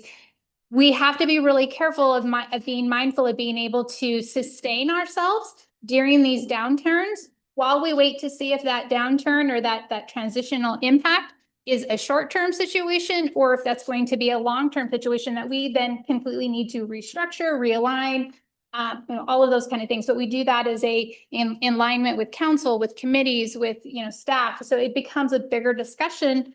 But the reserves give us that opportunity in most circumstances to be able to do that. They also allow us, if we are having revenue shortfalls, again, is that revenue shortfall going to be a long-term situation that is then going to necessitate some other changes around that for what those fees support? Or is that a one-time situation that we're gonna have a shortfall, so we need to short up a little bit with the use of reserves while we're figuring it out? So we have deployed these strategies throughout the budget. You'll see that when we talk about, rate increases, we are choosing not to do some of the extensive rate increases. If we were truly just trying to cover all of our cost and planning, that would be a very, very significant rate increase. And we don't feel comfortable doing that. So what do we do? How do we manage that while we're trying to adjust and decide if this is a short-term, long-term situation? So that's when we talk about we're using the reserves of the general fund to shore up, to support the planning efforts as we kind of figure that out. Other things that we do with those reserves, we purchase vehicles and equipment. We tend to try to use cash for those things and not finance them if at all possible. For the smaller vehicles, the fire trucks are a different situation. But certainly for some of those smaller vehicles that we're using. When we're talking about capital projects, so in a lot of our enterprise funds, you'll see that we have used, you remember that pie chart that had that big section, that big green section reserved for future projects? Well, that's what we're drawing down when you're looking at those enterprise funds, and Dan's going to talk about one of those as an example. But that's what we're drawing down when we're talking about using those reserves, because we're doing significant capital outlay. Not all of it is debt funded. There is a significant portion that we do fund out of the operating of the fund, or we might know a project's coming up. And so we're going to hold those monies in reserves and accumulate them over a period of time in order to go out and try to cash fund as much of that as we can. Again, the more we can cash fund, the better it is for us typically. Because that's, we're not paying an interest cost, right, on top of that. We also use it to fund, as we talked about, facilities and equipment. It's really important with our rating agencies, as we mentioned yesterday. It is something that we look at. As a growing city, debt is something that we have. Many of our bonds, they actually come back out. It isn't just the time period that they issue our bonds that they rate us. Most recently, just this last year, we've been rated again on our water revenue bonds and our sewer revenue bonds. So they've come back out and said, okay, it's been 5 or 7 years. Give us your financials. Let's really see how you're doing. And they give us a new rating. So that continues to have an impact on us. And then obviously, as we talked about, we have those reserves that are restricted for debt services as well, that are required by, we have debt reserves that are required with our debt in our financial policies, as well as some of the covenants that we have in our debt agreements require us to keep amount of reserves in order to ensure we can meet those debt payments in a short-term situation. Okay, so just as an example, we showed the slide yesterday showing how some of the various funds are spending down reserves. And we'll get into the general fund here before too long. But just wanted to show an example on that slide yesterday of an infrastructure fund where we are spending down reserves. And it may have caught your eye yesterday, but we just wanted to call it out for today. The water fund, it's one of our water services funds. We do maintain a 30-year model for that. And you see this spend down from 44 million down to 21 million. That is all consistent with the plan. And I think it's important to note that, as Samantha mentioned, a lot of that was previously reserves for future construction. And we'll see that spend down this biennium on various capital projects such as Franklin Greenwood Underpass, South Aubrey Butte Drainage Improvement Program, the Outback Facility, as well as the Well Capital Maintenance Program project. And I also want to note, as Sam mentioned, we try to cash fund as much as we can. And in the water fund is a great example. The last time that we had a significant debt issuance in the water fund was back in 2016. And so we had $1 million debt issuance in 2021. But prior to that, it's been 8 or 9 years since we had to have a significant debt issuance there, and we've been able to cash fund primarily. But we do have a debt issuance projected for FY28, so that's just outside of the next biennium. But just showing this is all part of our long range plans. We're constantly monitoring those in an effort to keep rates within a certain limit. If you look back at our rate increases, they range from 0% 3 years ago up and down between 0 to 3%. So we've been able to keep the water rate increases pretty consistently low. And so we are, so just trying to give that context for, we are spending down reserves, but it is all part of the plan. It's not something that we're alarmed by. It's just part of the natural course. And your chart, over what period of time is that spent down? So this is showing over the proposed biennium. So the blue column, sorry, I should walk through that. The beginning working capital is that blue column. So that's where the fund is starting. And then that green column, teal column is how much they're ending the biennium with, projected to end the biennium with. But as Samantha walked through, so, we have to maintain certain debt coverage ratio. So all of that's accounted for. So we're not necessarily putting ourselves in any kind of stress. And if I understand working capital, the 21-2 then goes into working capital for the following biennium. Second. And Dan, could you also just share what the reserve policy is for the water fund? Certainly. So that is also available in the fiscal policies. But at a high level, going off of memory here, we have a $5 million major maintenance reserve. Let me see if I can get this done.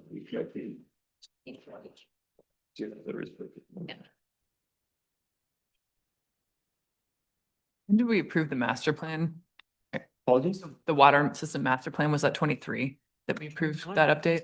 21. Oh God, I was way off. Okay. All right. And that master plan then contained, here's the big projects we need to build, right? Correct. Yep. So it is in line with our 30-year financial model as well as our master plan. Thank you for that. So I don't have this specific. So rate stabilization reserves of 1.5 million. We have so major repair and maintenance of 5 million. And then we have some debt service reserves tied to that 2016 debt issuance. We still have about 35 million of principal balance on that. Policy would have us have about 25% would be our target for the water sewer and storm. Just Just of operating reserves. Operating reserves. Okay, so obviously general fund is always the one that becomes the most concerning because it is the one that it has the least amount of restrictions around its revenue sources. So it is the one that the council and the committee has the greatest discretion over its uses. So one of the things with this slide, I've been here with the city for 2 years. So I'm really missing Sharon today because she has all of the off the top of her head history on these things. So I had to dive back a little bit and kind of pull from our general ledger what our history was. So I went back, pulled the biennium numbers, and these are the original adopted budgets. So these were the budgets that were adopted by the committees before any supplementals occurred during the biennium timeframe. So again, keep in mind when we're making a budget, we're putting it together usually in February or March. We're making our best guess for where we think we're going to be. And then we try to carry that out and we have to amend it from time to time as we get through the year. But I guess what this really kind of showed is when we do budgeting, we follow, Government Financial Officers Association's best practices.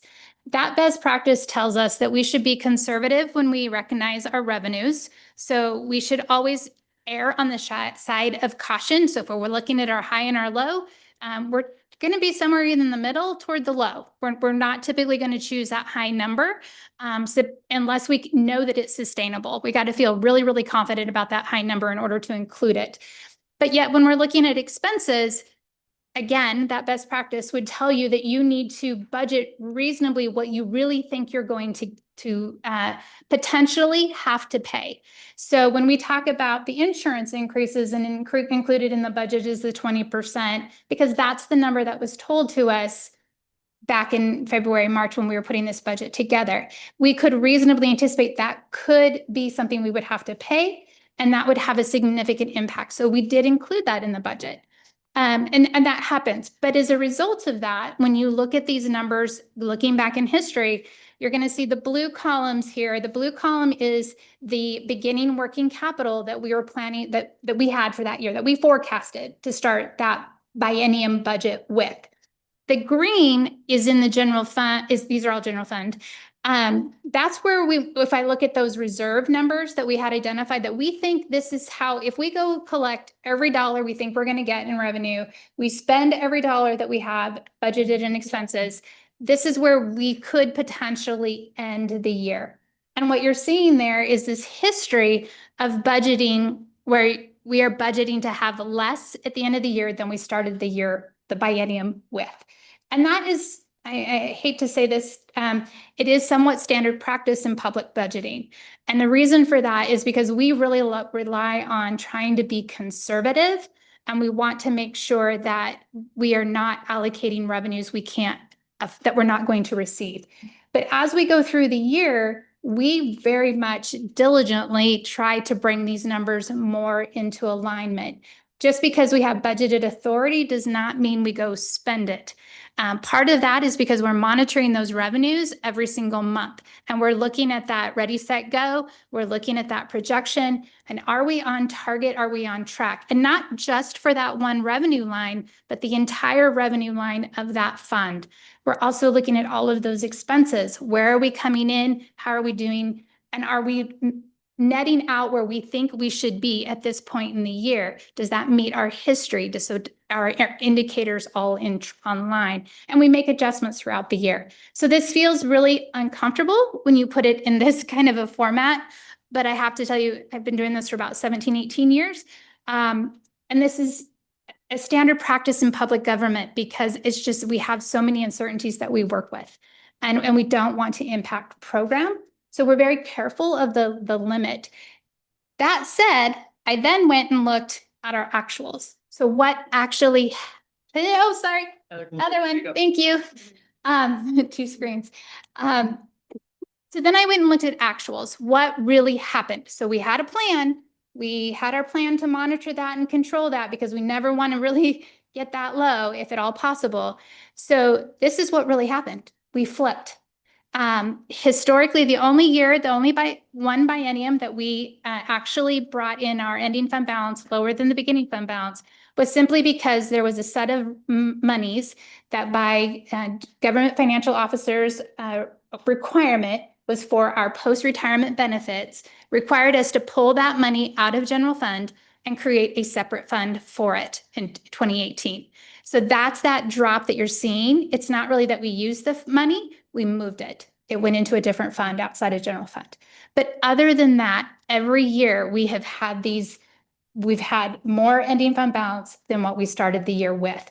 Now, these most recent years, I can tell you there's some anomalies in there, right? And we all know that. So 2019, 2021, that's when COVID hit. So a lot of resources came our way, but also a lot of expense. Although we had additional expenses, we also had expenses that did not occur.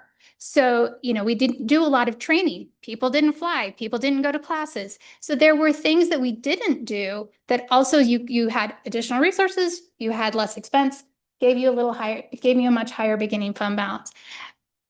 ARPA was part of that as well. So that carried over into 21, 23. That's still that ARPA money. In the current biennium, we're still, we are just now finishing up all of our ARPA money. So that's why we're still seeing that, but we're going to start to see that begin to decline. I guess all of that to say, I know it feels uncomfortable, but in analyzing the budget, in analyzing what we have asked for the use of reserves, we can certainly mitigate that for sure. But I think budgetarily, it gives us room to maneuver as an organization without negatively impacting what we do, with the intent that we don't want to end where the budget says we're going to end. We want to be in a better position. And historically, that's how we've done it. And that's historically how we've come back to a better position for that. Does that make sense? So We're gonna questions? keep going. Okay. But if you. I was just wondering how that relates to that one chart you showed. Great. I mean, that's Okay. Big segue. Great.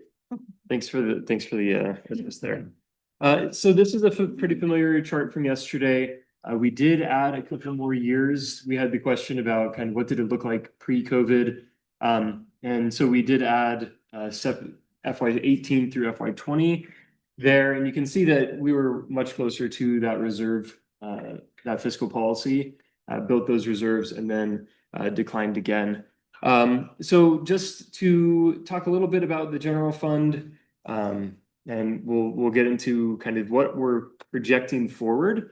I don't know if we covered it as much yesterday, but just to recap, The general fund does include a lot of the programs that we've discussed. It includes funding for the police department. There's a portion that is contracted to the fire department. Growth management, which we heard about a little bit today, and the UGB expansion that they are budgeting for, and the transportation system plan that they're budgeting for, are also included. Code enforcement, some of the work around houses cleanup and that sort of thing. All of those are currently being funded, at least in part, from the general fund. As we look at some of these, the proposed years and out into the projected years, I just want to highlight some of our assumptions. We do continue that 4.5% TAV growth projection into the future years as well. We're not anticipating any bounce backs up to the 5%. We're holding at that 4% that we are currently assuming. Also in that, we are assuming a relatively modest 2% future growth in state shared revenues. We're anticipating those leveling off and then hopefully building back to some extent.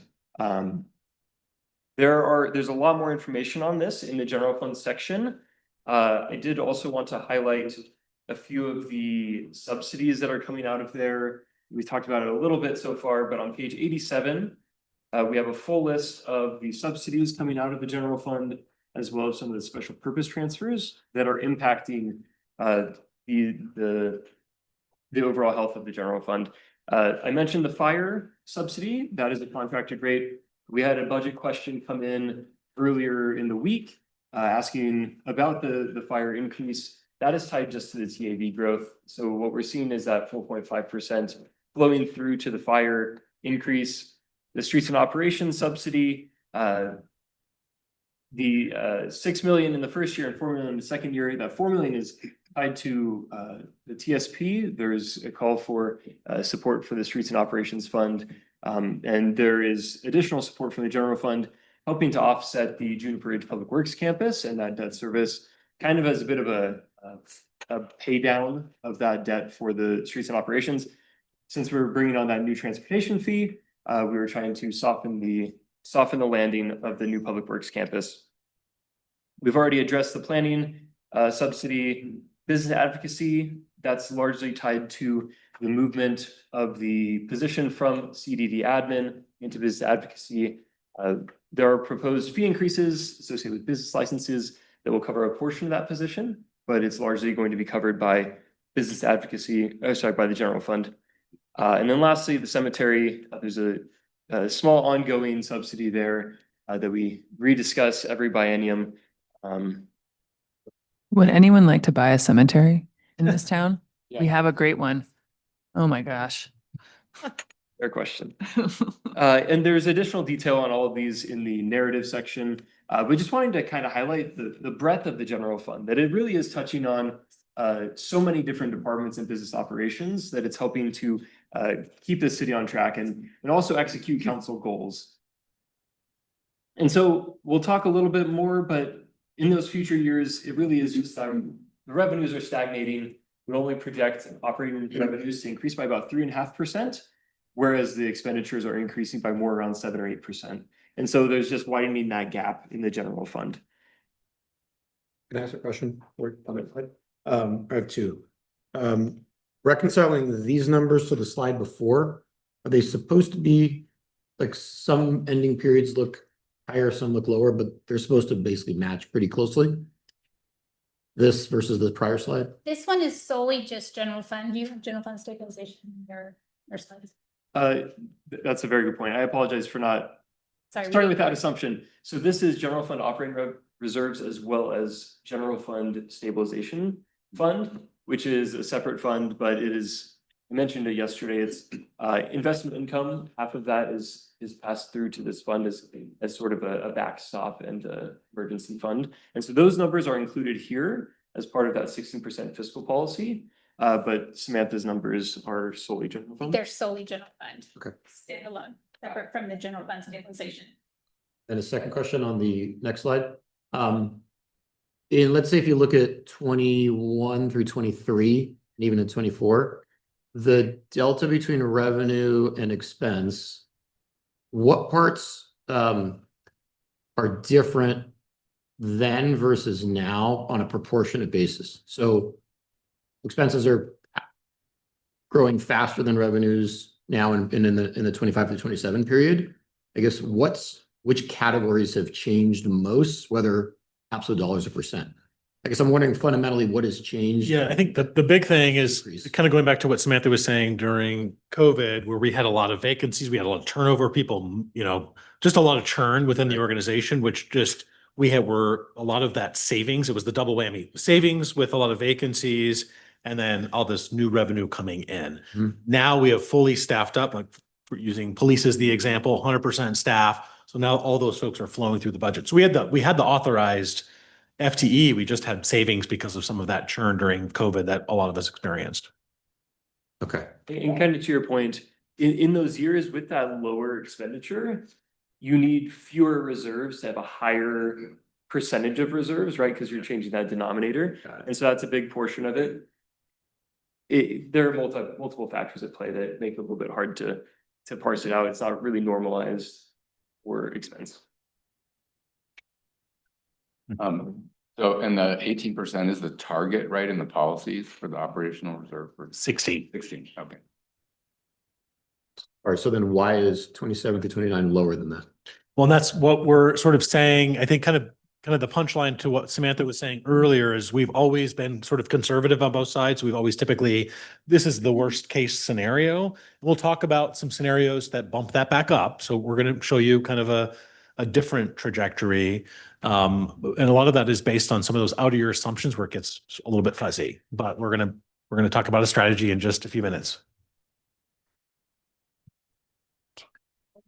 Any questions on this? I have one question about back to the reserves. The reserves for construction projects is like $199 million. And then when I look at the reserves for the water fund, I assume that's a combination of the water fund, the sewer fund, the storm fund, transportation fund. Those don't add up to 199. It's like two consecutive slides it's like a difference of like 30 or $40 million, you think? We can look at And some of that might be the public works facility too. That's probably the public works, the facility that It's we're still- building. Yeah. Future construction, okay.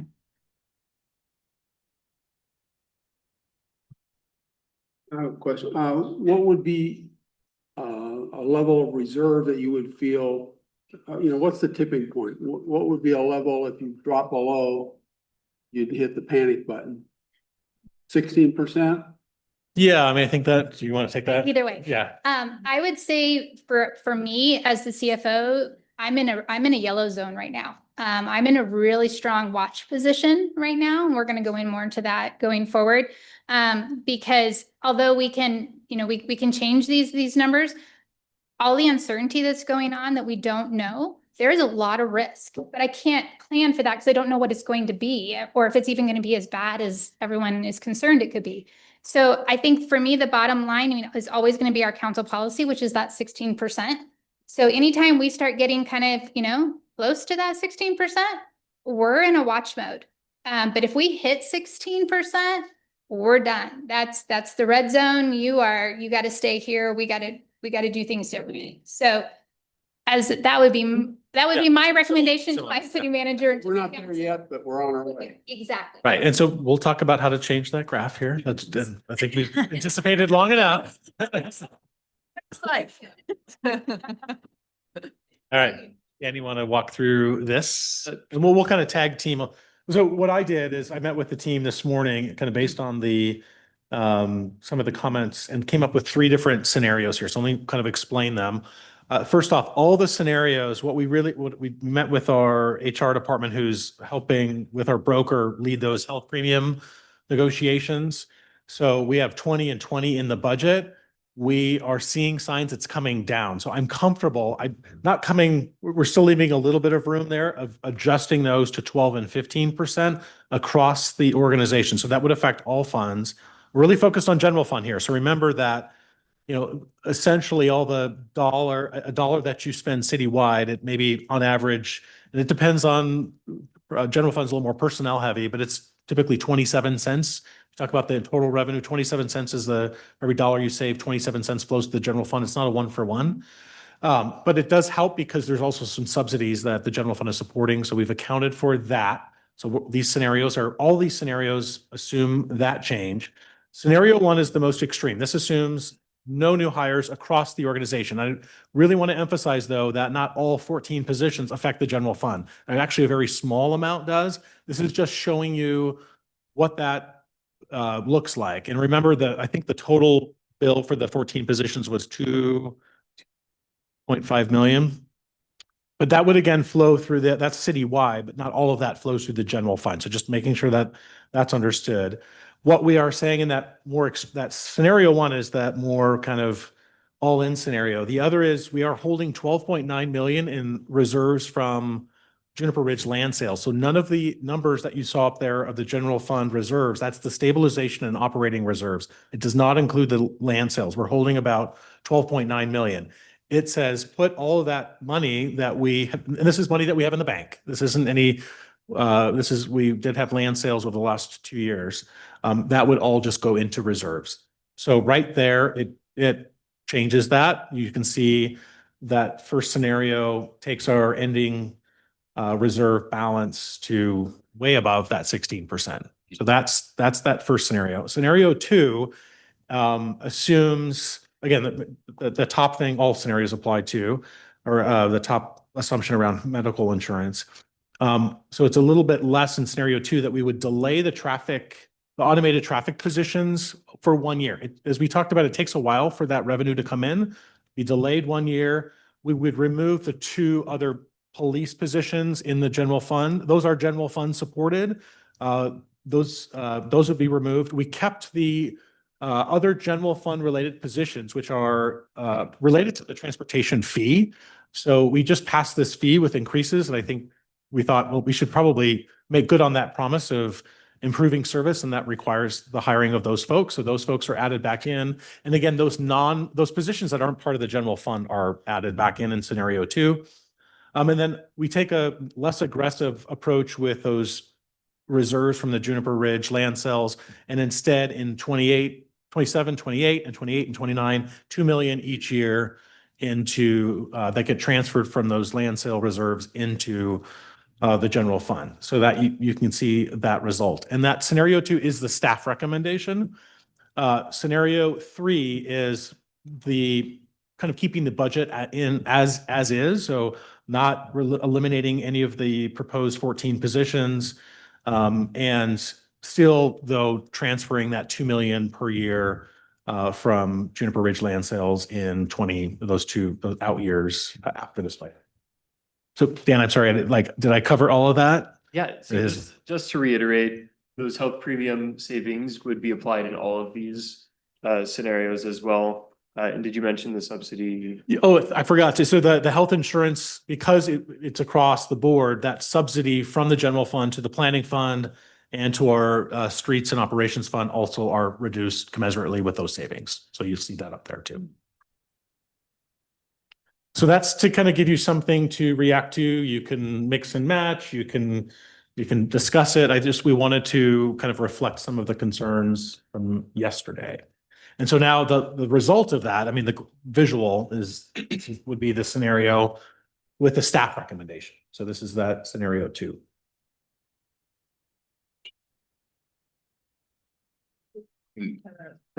Okay, I'm sorry. Go ahead, Trevor. What's the downside of, so you propose, you showed different amounts of the Juniper Ridge being transferred to the general fund. What's the downside to not doing that? Well, I mean, I think we've long been thinking about our land sales at Juniper Ridge. We also, the land that we sit on downtown, the city hall where it currently sits, we own that entire block with the exception of Muir Pond Cleaners. Those are assets that, as we talk about a city hall in the future, as we get resources from the sale of those assets, it would be sort of that down payment for a new city hall. That, I think that's still up for debate as to what that looks like. So transferring a portion of that 14 million from Juniper Ridge land sales to that, I think is fine from a staffing perspective. It doesn't deplete all of that. It still has some room to leverage those assets. And it could not just be a city hall. There could be other from an economic development perspective, other investments that we would want to make. We haven't really identified a plan for the use of those resources. And I invite Matt up if you want to sort of speak to that, if you'd like. But there is, I want to say it's, you're taking away potential that we'd like to use those proceeds to invest in something else, and that you're putting them in reserves. And it could be that some of the scenarios that Samantha talked about don't come true, and that we're not as we always do. We always predict things worse than they actually are. We have a history of that. So it could be that that doesn't need to take place, but that is a plan that we could, have moving forward to ensure that we stay at that 16% or above. Follow up on that just really quick. If we take that money from the Juniper Ridge Reserve and put it in the general fund reserve, what is the action that's needed if we go, okay, now we want to put it back or we want to use it for something else? Is that It's budget- just a council. a budget Yeah, adjustment that we Uh-huh. would make at a later time? So we're not obligating it, but we are just using it to make sure that our reserves are higher than Yeah. maybe we thought they I would. would also note in these scenarios, the release of those 4 million or 12 million, that would not occur until after the proposed biennium. We're looking at that, at In the taking out that years. action 3 years from now. Okay. So well, I guess when we meet here again 2 years from now, we would then have that discussion. Matt, anything you'd want to add? That's pretty good. Okay. Good question Yeah. about the Juniper Ridge reserves. Are they obligated, restricted in any way for what their purpose is? There's nothing. No, the city owns that land, that 1,500 acres. So any proceeds that we get from selling that land come into the general fund. Go ahead, Jeannie. You were up first. Go. I mean, it seems I understand that land was probably bought with general fund dollars in the Right, first place. $1. Oh, it was purchased for $1? Yeah. Wow, good gift. Yeah. To the county, to Deschutes County. We gave the county $1. It feels a little like borrowing from Peter to pay Paul. And what I was hoping for was a little bit more, because my concern is the sustainability of our operating budget, right? And so we're, delaying staff positions that we want, like the automated traffic enforcement and I don't know about the added staff to the streets maintenance. I would love to see a comparison of that versus contracting that work out. But I guess I was hoping for like a little bit more of a broader lens at like, what are the ways that the operating budget could kind of find some savings, some reductions that then would carry forward into future years. Well, one of the scenarios you left out is to cut spending by $12 million. Don't throw anything at me. I'll jump in front. But that's kind of, I think what she's saying is. Yeah. Are we just pushing that Problem down down the road by? That first scenario is reduction of all of anything new, right? So that is 2 point something million plus the savings from some of the initial assumptions around medical insurance. So. And a point of clarification, Eric, I apologize. It's roughly 2.5 million per year for this position, so it's more like 4.8 million across the biennium. Yeah, so it is a reduction in spending.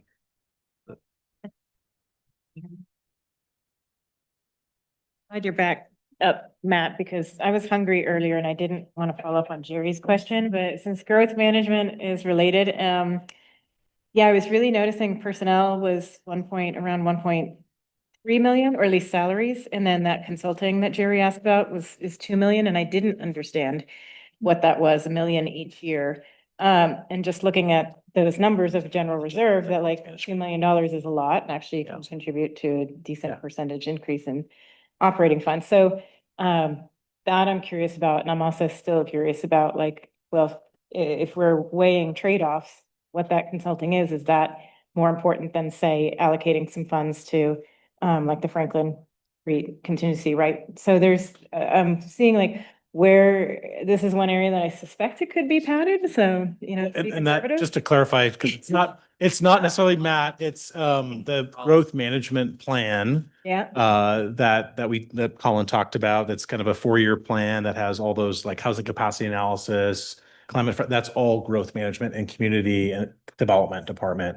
So it's consultant dollars to help do all of that work. So you have to spend that 2 million. Okay. Well, we're looking, I mean, that's what we've reserved. We've carried it forward and we've found ways in this current biennium, because we had that money in this biennium And we, instead of hiring the consultant, we actually moved some of that planning staff, that current planning staff where that revenue was down. We moved those folks into long-range planning to help do some of that work.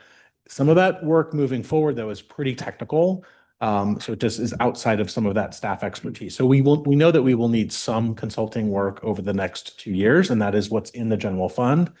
You know, I think we're always looking to see if we can not spend all of that on that, and whatever we don't spend, it would stay in the general fund. And the last time we did this process was in 2016. And it was about $2 million, and it was about $2 million. Dollars.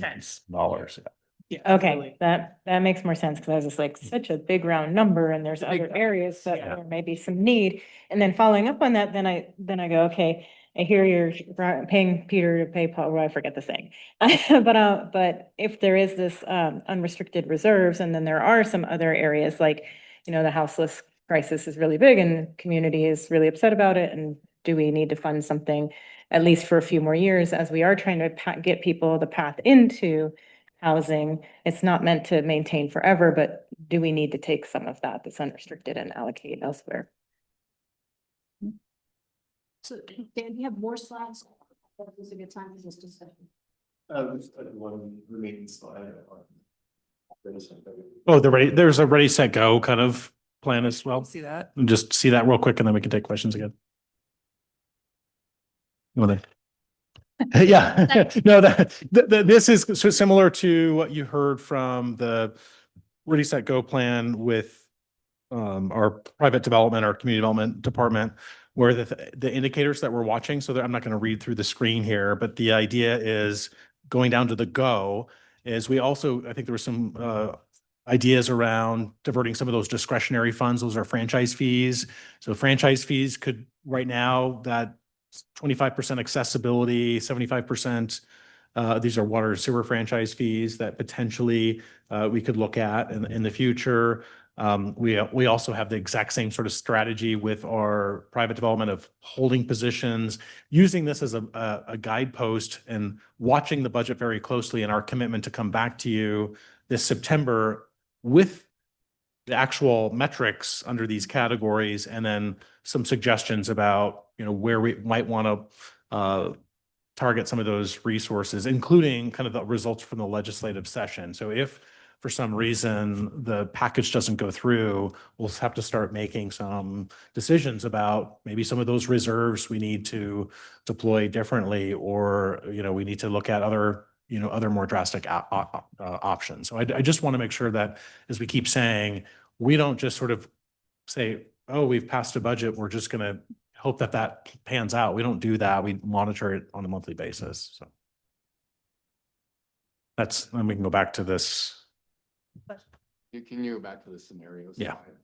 And check real quick, do we have any public comment? So can you just review for me the scenario that you're talking about, so I'm clear on that? So that's all the traffic enforcement. It's just delaying it a year, year. in the first year. And realistically, by the time we advertise for those positions, and all that, and get the revenue, we already have some of the positions that we've hired. So it's not delaying the project. It's just delaying the additional staff. And it could be that, again, we'll look maybe to come to in September and say, actually, we had a pretty good tourism year. We, you know, whatever, and we might want to pull that. We're just saying, let's just pause on those for a little bit, those two, because they're really revenue neutral. Those aren't positions. July. Yeah, correct, yeah. And then the second bullet is moving enlistment officer. Just talk about that a little. Yeah. And could we have Chief Grants maybe? Yes, yeah. And those are, I want those positions to be explained of what that is. What does it mean for you? Yeah. Thank you. Well, good evening. So just, I guess the presentation, the scenario, I think just a few reminders and kind of level setting where we're at. Last year we presented a 10-year growth plan that was based in statistics and data, focusing around our growth. We implemented the first, and part of that was council direction on moving forward with roughly a 5 FTE addition every year for the next, it was 8 years till 2033, to meet the 50.5 FTEs recommended to sustain current service levels with no new programs. So that's kind of the operating place I'm at. And then you have a budget decision. We started last year with the addition of 4 of those positions, and additional 2 positions that were for new programs. So we added 4 instead of 5 for long-term sustainment. This cycle, we're looking at the 2 positions instead of the 5 that we initially know that we need every year, and then the 2 traffic enforcement agents that are a new program. The impact of this is just, I guess, delay.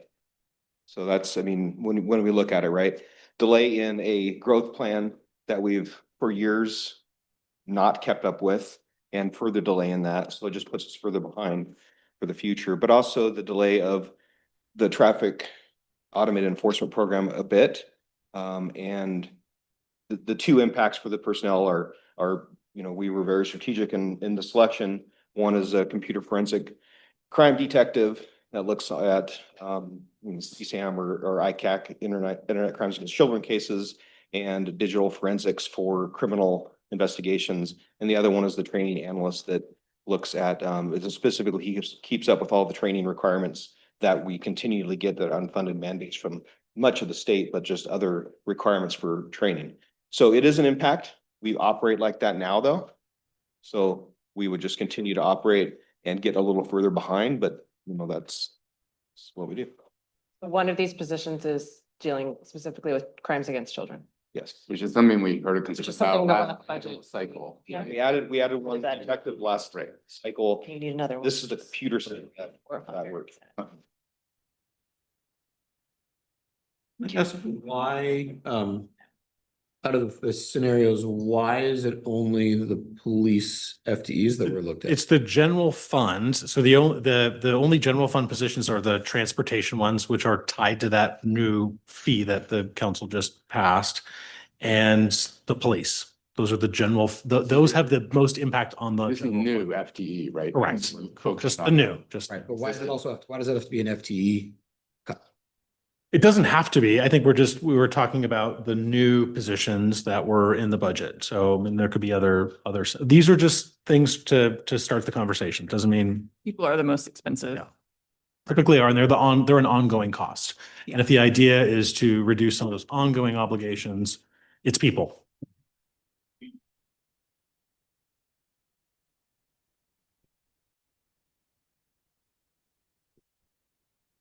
Samantha, just to reiterate the disposition that you take when you look ahead in your projections, even if we had a more neutral projection, you characterize it as conservative, some might say pessimistic or something like that.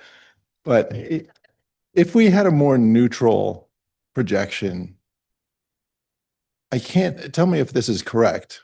I think under your methodology, you would still show a deficit because you're more conservative in terms of expected revenue and expected expenses. So even if we had a more neutral projection, you would show the deficit spending at some point, we would run our reserves dry.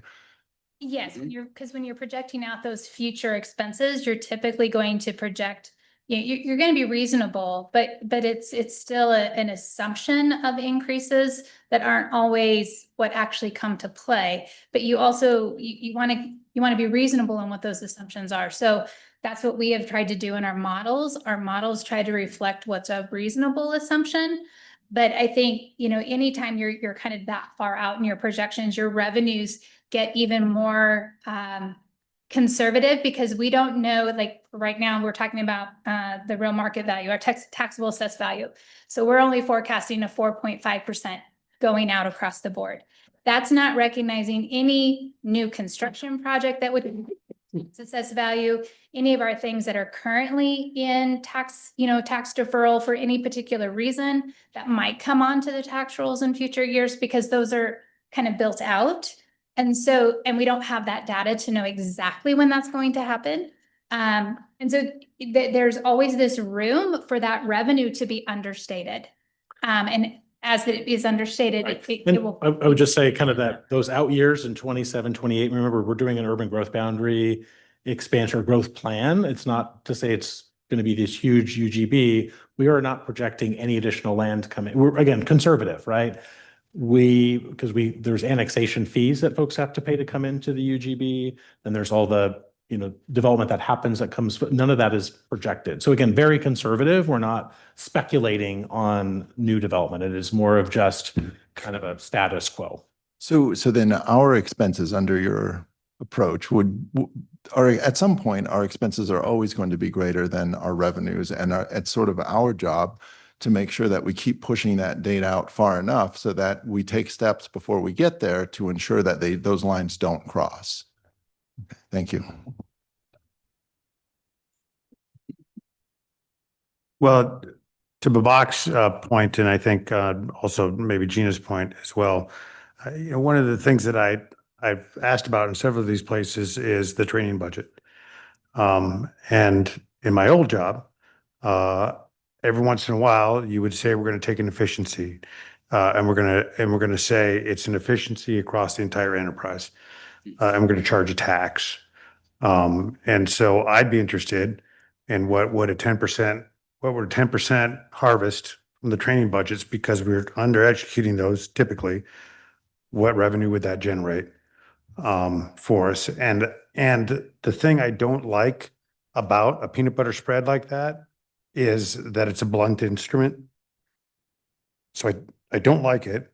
And yet I saw a lot of under execution of the training budgets overall. So I'm asking that as a revenue source, what would that generate? Yeah, we can, and that's mostly in the M&S. Yeah. So in just the M&S category grew 1.7%. So we really did limit our M&S growth globally, right, to 1.7%. M&S? Materials and services. So all of the training budgets that you're referring to are in our M&S budget. So globally, that was restricted to 1.7% increase over the biennium. So we can look at it and reduce it further, but it's not I don't like the instrument, but it is a revenue source that you can use, and you just say, everybody tighten your belt a little bit. Because I'm listening to Chief Krantz and he's talking about, look, it was 5 and then it was 2. It was another 5 and now it's 2. And we talk about safety being a priority here as well. So that's speaking to me as well. Right. Even though I feel like, just like with fire department personnel onboarding during our last biennium, we had the full freight for them for the 2 years, and it took us a year and a bit to hire them. So I feel like this is actually fairly realistic. It's because Chief Krantz said it was going to take a little while to get that automatic traffic enforcement. So that just seems kind of realistic to me. And yet at the same time, you're speaking to me on that. So I'm throwing that out there. So. Mr. Platt, just as a follow-up, the citywide training budget is about 1.4 million across the 2 years. The general fund portion of that is only about 85,000. Okay. So it's not much. Not too significant. Right. But I mean, if you not just general fund, but if you did it across the enterprise, it's got to be more than that, right? Or no? No, across the organization's So organization is 1.4 million. Okay. Across the 2 years. The 2 years. Okay. 85,000 is just general funds. So Okay. Police, growth management. Thanks. Appreciate it. Could I add something real quick? So when I said earlier that where I'm at is I'm kind of at a yellow for general fund. The reason I say that is part of what we're doing and part of our direction coming through the council goals is to look at these revenue streams, because we're recognizing the challenges for police. So one of our identified things to look in is sustainable funding for police.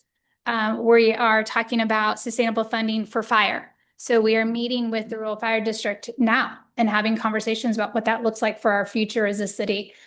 Because those fire levies that we do are only every 5 years. The state of Oregon does not allow us to just do a blanket, until it gets repealed. It's only 5 years. So those are things that we're having a housing work group, because we recognize that housing is an issue and something we need to continue to work on. So we're looking at we're having active housing funding work group that we've started that is coming to council. So we recognize, I just want to reiterate, if it's not clear in the budget, that we really, really do understand that it is stressed And so we understand that there are things that need to be addressed and need to be changed. The goal is to use this next 2 years to figure that out and make a plan so that we come back to you in 2 years. We're not having the same conversation, but we're having a conversation about the steps we took during this time to either restructure, find new funding sources, cut expenses, whatever that might be. Right. And one other, just to point out that phase 3 of the transportation fee is not even in here. So you've kind of solved that problem. I mean, we've been very consistent about the revenue need, 15 million. We're at 10. I think there's some ideas that maybe it's not a transportation fee. It could be a fuel tax. It could be a public safety fee. There's many different options. None of that is included in those assumptions. We're not assuming any of that. No. And Mr. Pod, before we move on, I apologize. I pulled the wrong data. It is actually 2.8 million across the city for the biennium, and the general fund portion is 700,000. So 10% across would be 70,000. Apologies. I find that I'm less alarmed by the problem through this discussion. And I find that your scenarios are largely cosmetic. And I'm understanding the issue now better. And I appreciate that. One of the slides that interested me was your earlier slide that always showed your carryover balance as being higher, which to me always meant that you're all consistently under budget, that being over budget is rare. So when Steve's talking about a 10% cut, it looks to me like typically that's what's happening. And through this conversation, it seems to me that your budgets are, because they have to be balanced, are generous in their allocation, so you always come below. And if that trend continues, by next year, a lot of this issue will be solved in the long term. The equivalent of the cuts you're talking about are likely to appear, unless I'm not correct. No, you're correct. So in a year's time, your balances, provided the budget comes under, your spending is under your budget, your balances and your reserves will be likely sufficient and carry that out. That does not solve the problem, as you said, which is there is indeed a long-term mismatch between projected revenues and expenditures that simply has to be dealt with in my view. The city is in a situation that is untenable. It's a large city, it's getting larger, and there's not the revenue here, and we cannot continue to pretend that it is and be the type of city that we want to be. And so to me, that's the challenge, is how do you sustain this? Short term, it's largely optics in my view. And I've come to understand that I may be wrong, but No, you see yeah. And I think just to paint that picture. and part of that tells me, this was in the paper. Yeah. I'm like, Yeah, okay, yeah. the optics are bad, making the council look bad. And we need to somehow explain that there's logic behind what you did. Yeah, and the strategy that I shared yesterday was, so this has not been a new problem, right? We've had this structural problem in the general fund for the last 15 years.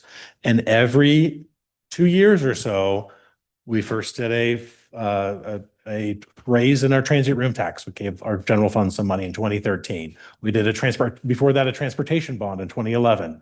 We went to the voters. So this structural problem with this imbalanced capped property tax rate, that can only do this. So we've been doing these incremental GO bond in 2011, GO bond in 2012, TRT and transient room tax increase in 2013, fire levy in 2014, renewal in 2019, renewal in 24.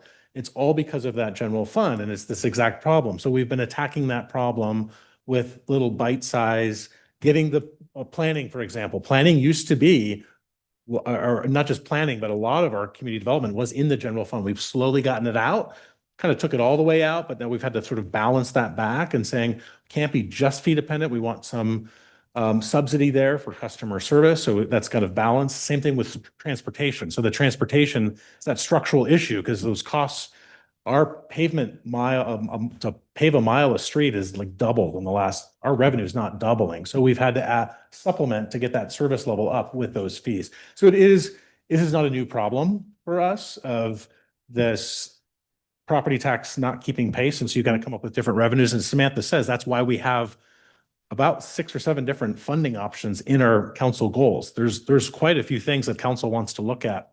Public safety, transportation, housing, that are all going to help put, be the next solution that will continue to address this. Jerry, I'd like you to come to Salem and say what you just said.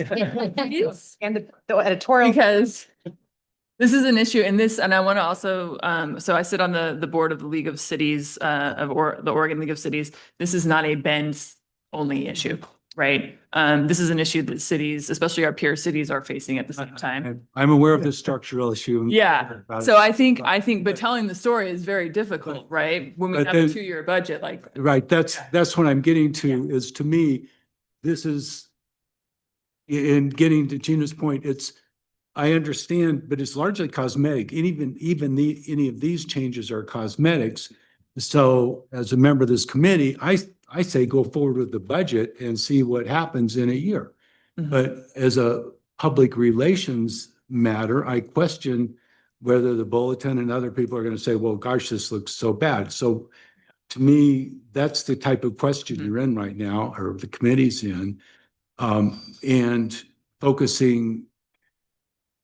I don't know the long-term politics of the 1990 Salem? property tax thing, which was obviously a mess. But Yeah, we're trying to form that coalition to keep telling the story, right? And trying to also, I think, be good stewards of our own funds. I mean, if you were in different budget meetings of different cities of our size, they are making more cuts. They did not build up the reserves or have the opportunity to build up the reserves that we did.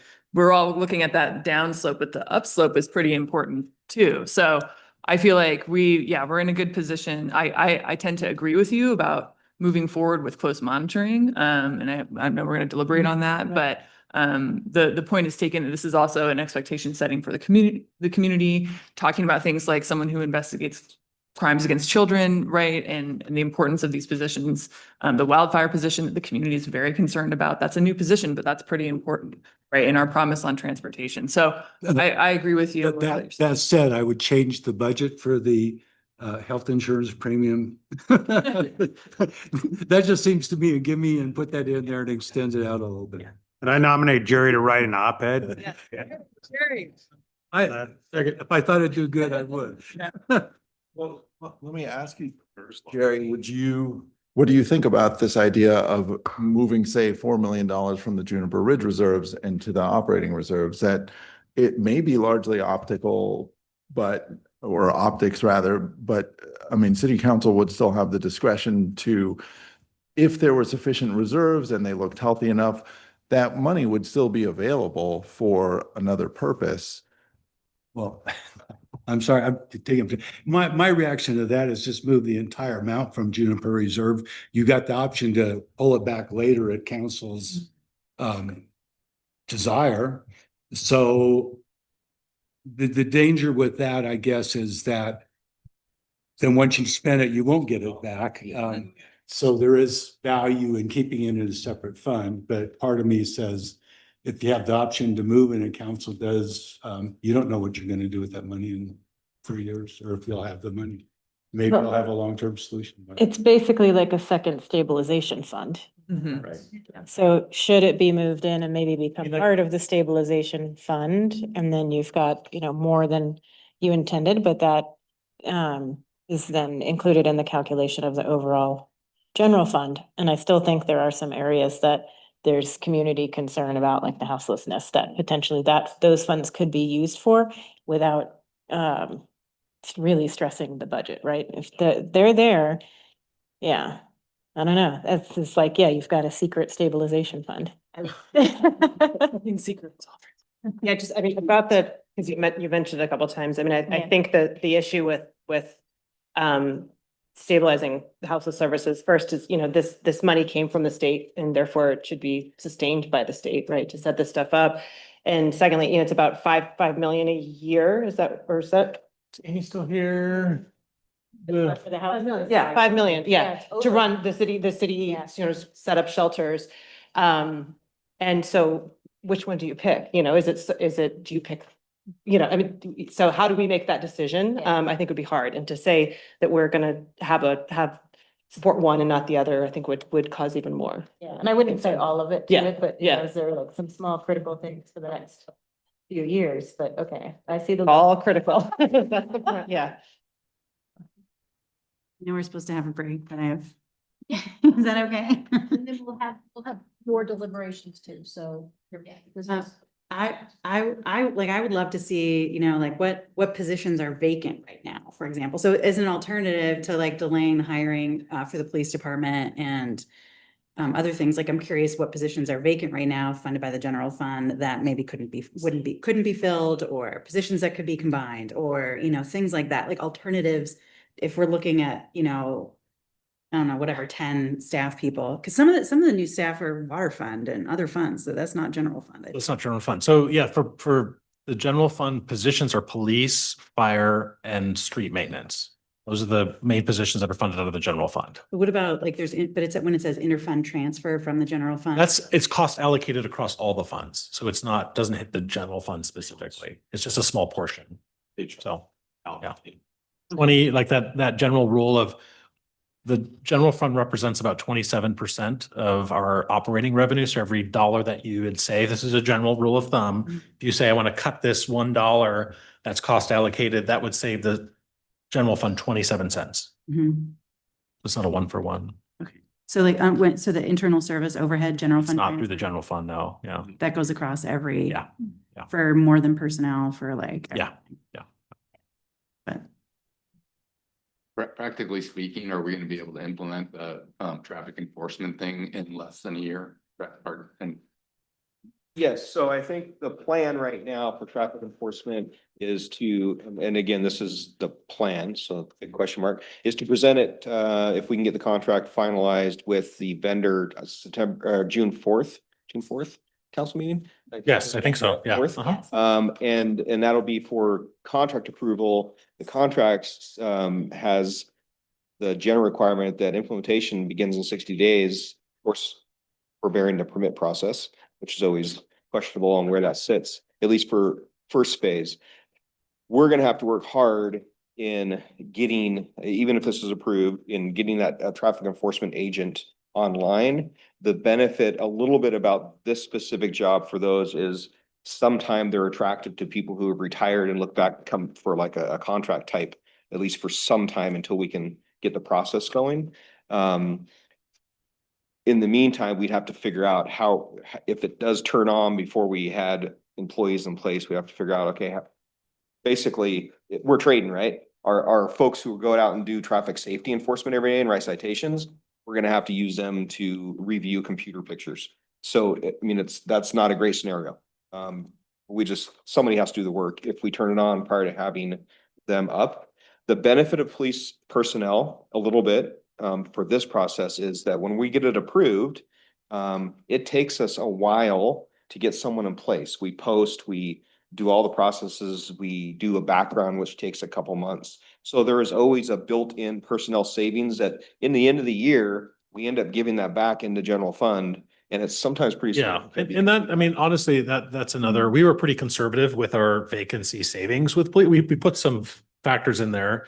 I mean, if the council's having or the budget committee's having heartburn about those positions, you know, I think we can come back and look at those projections and potentially move forward with them, but we would want to adjust those vacancy savings and some other factors. And I think long-term, I think this is sort of the bigger issue, which is why or you've been saying this too, public safety, we have structural issues. We have the fire levy as a solution, but police also needs a solution. And because right now, if we do nothing, one of the reasons why that is police, because police goes from 51% of the general fund to like 64% at the end of those 5 years, because it's the people, it's those costs. That is what's eating up those, that's that imbalance, right? Because the revenue is not growing at that pace. So I think we need to do some more to be able to support. If we want to add more services, we're going to have to look more specifically at because the general fund just can't afford with all the other pressures. If we keep that proportionate share of the general funds to police or maybe raise it a little bit, I think that was always the plan with the transportation fee is to try to get transportation, the street maintenance out of the general fund, so we can really use that as also a solution for public safety. They kind of go hand in hand. And we've done some of that with the transportation fee, but it is a bigger issue particularly with police, because they're 100% in the general fund. Fire's a little bit at their own thing because they have the levy and it's a set amount, so. Yeah, I mean, I guess I would just reiterate what the mayor said earlier about, what are the values that the community is talking to us about?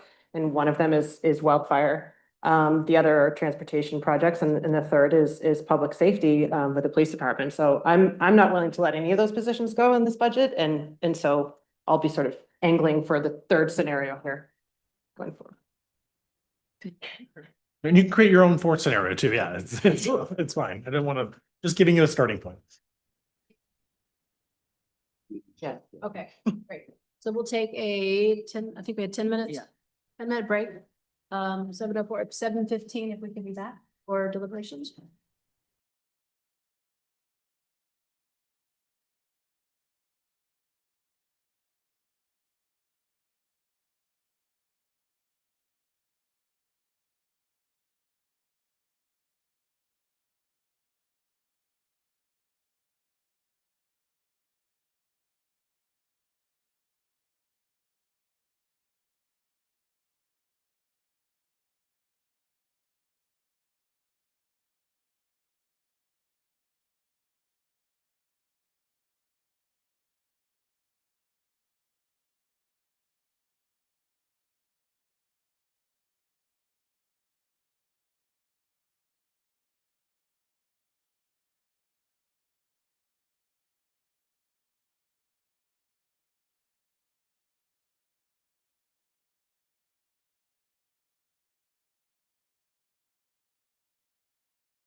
Go ahead and get started with the next section of our deliberations.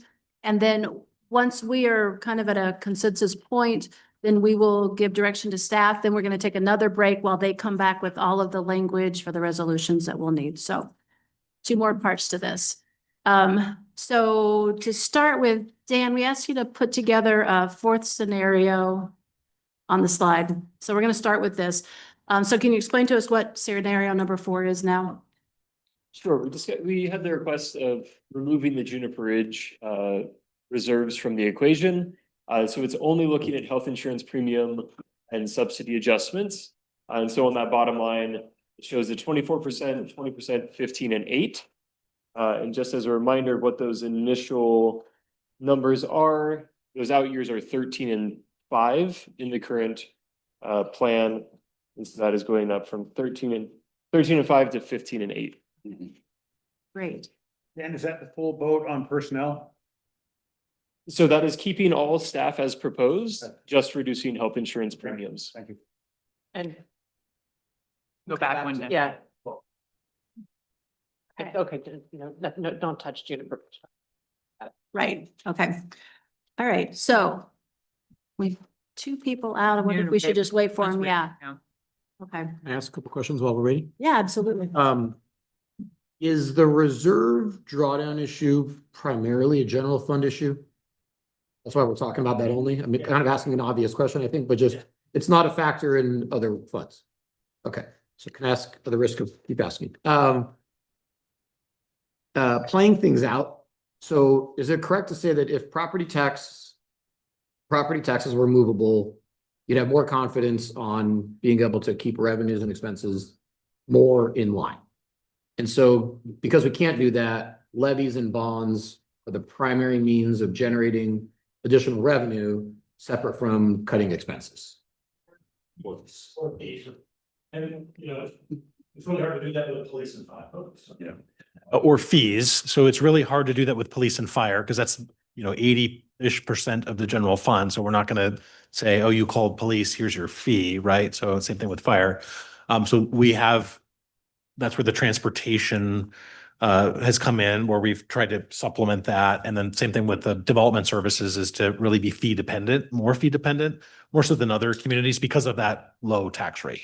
$2, it's the lowest tax rate of a city our size. And so we've just had to supplement. I think the other piece is the transient room tax, which the mayor has been heavily involved in this session. So we have been making arguments to Salem to say we'd like to see some of that restricted transient room tax that we would like to have more local control over that. Right now, the state prevents us. It's very restricted. So that's we're kind of chipping away. It's what I was saying earlier, little bites at the apple to deal with this kind of structural, but you've kind of hit most of it. It's levies, bonds, policy for reducing some of these restrictions from the state, or a fee for service. Right. So part of that is really, some of those things are not operating, not regular things in the budget. But basically, like, the community has to really kind of almost operate to say, like, every once in a while, you're going to get a fee or levy a tax. If you want to think about it as amortizing it across the year, whereas you might have gotten an increase in property taxes, it's instead going to come in a different form, right? Which has to get voted on it otherwise, and it feels more painful. But that's kind of exactly. Yeah, you got it. Go back to one clarifying thing that explain what's the difference between the fee and the tax. Right, Eric? I mean, just explain what's the difference between the fee and the taxes, because I didn't really know that. Yeah, so, a fee is really, you're looking at the impact of that service. So, right, and we as a council get to decide on those kinds of things, or the city does. Right. Whereas a tax gets voted on. Mhm. Right, so there's a lot more friction in making that happen. So I think that's a key point as well. Okay. Okay. So those of you who weren't here, we just added a scenario 4, which is not including any transfers from Juniper Ridge into the reserves, just taking that very top line, those changes and what is that compared to the original. Okay, so let's just start with a straw poll and we'll just kind of look at these 4 scenarios, if that's okay. We'll just start there. Anybody who is, kind of feeling they're leaning towards scenario 1 at this point? Just show of hands. Okay, scenario 2. Okay. Scenario 3 with the transfer. And scenario 4, no transfer. Yeah, you can vote for more than one, because we're gonna have a discussion. Four-ish, yeah. Okay, so let's start with there. Let's open up the discussion. So what are the thoughts between scenario 3 and 4? Where's your decision points on that? What you're thinking? So my thought, so I feel a lot more confident with a lot of information about how the budgeting has been, how the actuals have about, the conservative nature, the ability and staff's eagle eye on where they're at month by month, and the ability to manage and delay staffing as they need. So I feel way more confident with the budget as it is. And that's part why I say scenario 4. However, I do think it's worth talking about the Juniper Ridge reserves, if others want to talk about that, if that should just be moved to the general fund, if it should be moved to the stabilization fund. Should we be considering that? Like it does seem like this thing that's sitting out there that can be used or not used, but supports with, when we're talking about Jerry's point of the PR issue, looking like we're in spending as a deficit and spending down the general reserve really quickly. If you add that 12 million into the calculation, which does exist, it does paint a different picture, and it doesn't mean we have to then go back and go, oh, now we can hire some more people or allocate to some more funds, but the reality is those funds exist and it's not visible elsewhere. So that's why I'm like 4-ish. Could I ask a math question? Dan, if we wanted to end the 4-year projection at 16%. Yeah. How much of Juniper Ridge, so that we're staying above our policy for all 4 years, just, and we keep talking, but Back into that, yeah. it'll be probably, a little bit more than 4 million, but I'm just curious Correct. what that number. I think it was like 5 million, I think. 7.5 Hope so. million total would get us 16.1%. That's scenario 4 though, right? Yes, using Yeah. scenario 4. Not assuming any of the Oh, other cuts. So no touching staff, just Yeah, that's what I'm asking. premiums and Juniper Ridge land sales, 7.5 million. Okay, thank you. Yeah. You said 14 out of 14? 12.9. Oh, sorry, yeah. Was there a reason why 4 million was the number? That, because you just use a couple different times in the scenarios 2 and 3. Is there any reasoning behind that? There's no particular Okay. reason. Just curious. Drawing down a small amount is kind of just a judgment call, leaving, that $8 million still in the reserve, kind of designated for one-time uses later on, and withholding it a little bit more, but no particular affinity to that forward. So we could go somewhere in between that 4 and 12 if we wanted to. My inclination is for scenario 3, I think kind of consistent with Jerry and Emily and some others' comments that, the performance has actually been better overall than the projections, right? And so I understand the reasoning behind that with the projections. It makes a lot of sense to me, but so we're probably going to end up in a better position anyway, and we're at least keeping ourselves closer to our consistent policy, the 16%. And it's likely that we're going to end up in being closer to that, even if it's maybe a little bit better. But I think we need to do something around trying to get ourselves closer to the reserve target. My understanding or an assumption I have of that is that we can always choose to move the money back, right? Like this is very flexible. So we are making a sort of strategic choice about reinforcing the reserve to saying that's what we're going to do, but we can also monitor it more frequently. Perhaps we're checking in as a council and or with the budget committee every year on how's it been going, how's the performance, it's time to move it back, we need to move some more money in, see where we're going. But that makes the most sense to me. I think a lot of what we have in the budget is really important for a variety of reasons that I've already spoken to tonight across the community, and those changes are still not going to deal with the bigger structural problems that we have. We're going to continue to work on that over the next biennium, in addition to hoping to try to persuade the legislature to start paying more attention.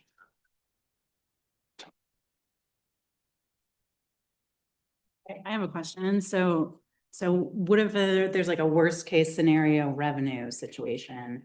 So the first layoffs, are they going to be police and fire? No, I mean, so the good thing about measures 5 and 50, so we've talked a lot about the negative. The good thing is there's that 3% that at TAV, that's just sort of automatic. So that you don't see free falls in the general fund. It's pretty stable. So even in the depths of the Great Recession in 2008, the only reduction we've seen in the general fund was 1 year was 1% less. So there's a lot of stability in the general fund. I think where you see the instability is in the community development department with planning, building, and engineering, because that is very much fee supported. So that is where we do make. And so like in the Great Recession, right before 2008, when I first got here, we had 95 positions within that department. We had 5 rounds of layoffs that reduced that department to 35 people in 2000, from 2008 to 2010. And then we've been adding positions back up to over the last couple of years as activity has increased. So we have made those changes that they typically impact that department the most because of the development dependency. Eric, historically, there was another moment when council made a decision around street maintenance versus public safety as correct. Yeah. So the general fund, I think we were looking at, okay, the general fund was really tight and that was 2008. And the council at the time said, I want to keep police and fire. So let's throttle back on street maintenance. So that was a conscious decision, but then that sort of created a bit of this hole to get out of the street maintenance. PCI chart. So it's, yeah. Can I ask a follow-up to that? It's 2 questions, but kind of the same question. So do you not have a catastrophic scenario, or what would be a catastrophic scenario? And maybe the other side of that is, what do you think that 4 million, if it moves into the operating reserve, would most likely be used for? I mean, going back to our history, we just haven't dipped into that. And we went through a pretty big recession. I mean, that in 2008, that was really significant in Bend, and we still maintained, and I would say that was cut. So it's hard to answer that because we just haven't had history. Well, we went through COVID, right? And so we went through COVID. What we did is we just froze everything. We froze vacant positions. We just shut stuff down.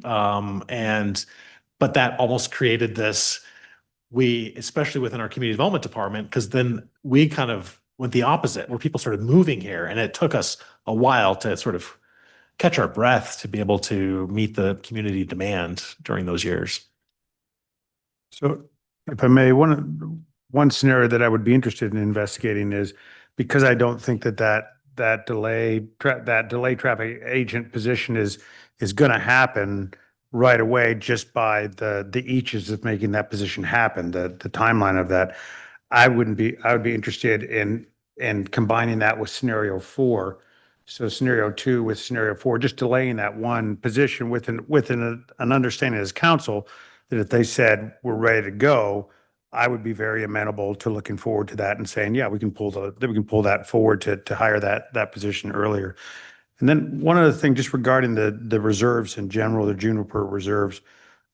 One of the things I did preparing to run for this position was do a lot of study on how do you make a housing market go in both the boom times and the bust times.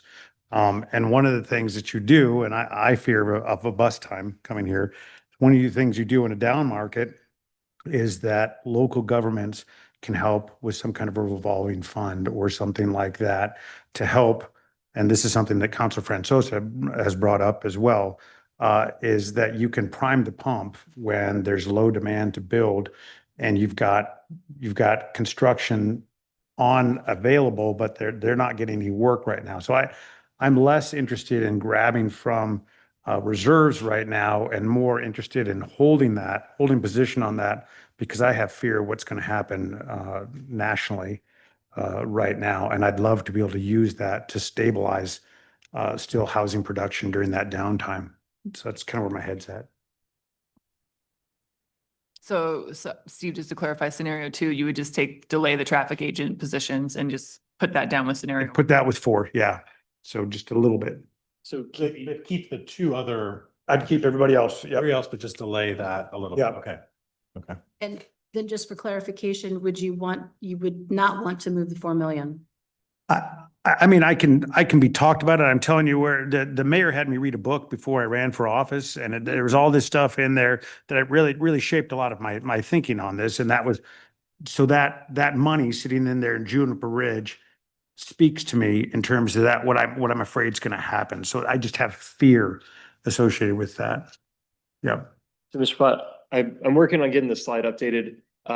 So delaying the traffic agents has an impact of about $300,000 only in that first year. Just the delay the traffic agent position 1 year, just that one. Correct. Yeah. So there are two positions, two traffic agents. Okay. So delaying them both 1 year. is Oh, about positions. $300,000.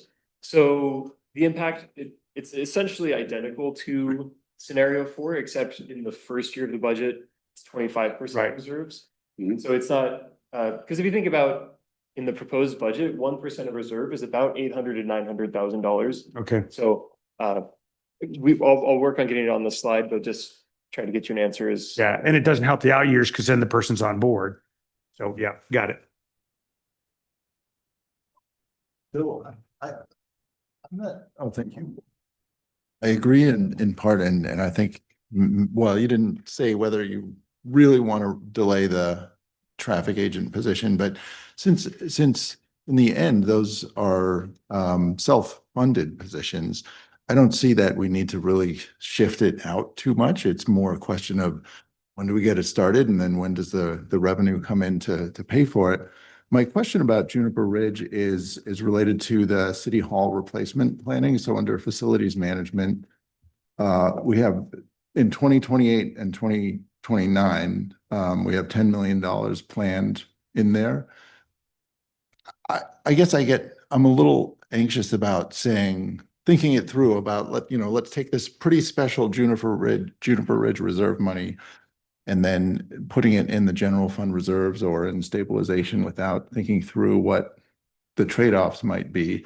And so what's the plan for the City Hall replacement funding? Well, I mean, I think that leveraging assets, so not just Juniper Ridge land sales, but a potential land sale of the current location. Potentially some revenue sharing options. So as we sell that property, the property that we're sitting in now is just a lot of parking spaces and a very suburban building. Actually, we could, if there's a lot of potential revenue for that. And so that's the idea of a public-private partnership. If that gets developed as that generates additional revenue, it'd be great for the city to be a partner to receive some of that revenue to help fund and be kind of a lease to own type of option with the City Hall, have a developer build that, leverage our assets. This is one scenario. I think as Matt talked about, we have a financial advisor right now that's looking at a variety of public-private partnership scenarios that would minimize our need to go out and issue debt for that and to avoid burdening costs for our operations and others, to be creative about the assets that we have. Juniper Ridge is a piece of that potentially. I'm not saying it's the only, or that that's just one idea. So I think broadly speaking, that's what we've been thinking about, but those funds could be used for revolving loan, there's many different things. So I don't want to paint the picture that we've figured that out. It's just. Yeah, thank you for that. I think I would say I like scenario 4, recognizing that I think we would still have the discretion of answering some of these questions and within even the near term 1-2 years timeframe that we'll probably be revisiting a lot of this. So I think scenario 4 sounds pretty attractive. As part of that, what is the current cost estimate of the new facility? Of a City Hall? Yes. I mean, I would say roughly in the 120 million-ish, in that ballpark. Yeah. I'm getting a nod ahead, yeah. Just my thoughts are, I like the mayor's idea of making I forget which scenario 4, whichever scenarios, I would like to not be voting for a budget that shows a rapid decline and no sufficient reserves in future years. So, but I also view the Juniper Ridge money as rather fungible, to be honest. So I do think it would be nice to vote for a budget that does not show us going into reserves. I don't like that idea, and I like the idea of making a change that that is at the least amount of damage to progress for the city as possible. And I don't think that cutting staff at this point in time is the way to go. And so again, to me, it's somewhat cosmetic, but it's also important, I think, to show that we're capable of doing a budget that doesn't show us going into reserves. I think it's a bad thing to do, so. But the mayor, were you going just, my question there was, were you looking at 27, 28, 15%? Do you get us all the way to the following year even? Yeah, I was I was curious how much of those would need to sit in that reserve fund to get us to that number that says we're still within policy, right? Understanding these are very conservative estimates, but that's what it would show as our projection. So that's, I'm open to that, but I'm open to the other bottom three scenarios too. So I think going back to Emily's sort of point too, I mean, we had this sort of exact same scenario, I want to say in 20, after the gas tax was failed. I think there was a lot of, we're going to rethink things. We had the general fund stabilization and the general fund and then at that time they said, let's combine it to look at our reserve policy. So we have a history of kind of that idea of, do we really want all these segregated reserve funds in the general fund? So I think there is some merit to thinking about that. I think the idea though, I want to make sure that it doesn't just get lumped in. We know that we've got some other needs. So, I think you can move some of that, but just know that we have facility needs, other things that we might need to look at those reserve levels for, so. Sorry, I didn't wait for your, in scenario one, the streets and maintenance crew, that would be included in that scenario one, no new staff. Yep. So that's kind of interesting to me because that is optional staff. That is work that could be done it could be contracted out, and then the city doesn't incur that long-term burden of PERS and benefits along with those staff positions. And then that means the more of that transportation utility fee is actually going into improvements in the community that's benefiting the community. So it's not that money doesn't get spent, but it gets refocused.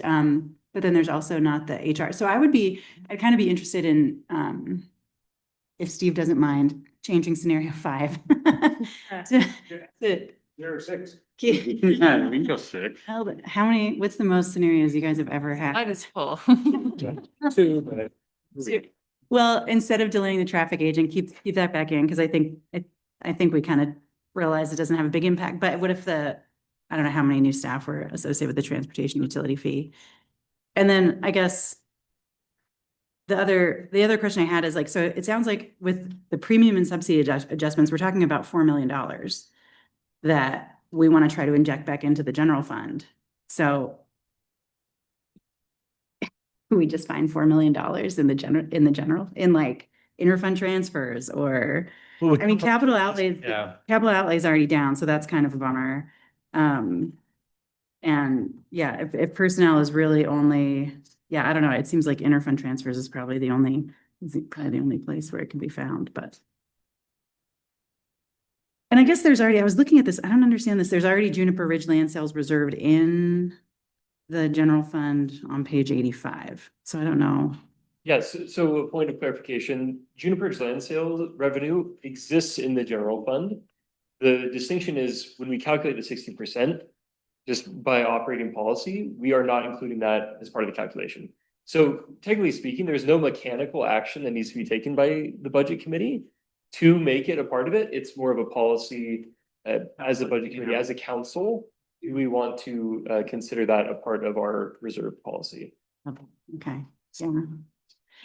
And I've been watching, closely the transportation, like the GEO bond budget and the transportation construction fund budget, just slowly tick down, and not as much work get done that everybody wants to see done. And so I would, my philosophy is we should live within our means.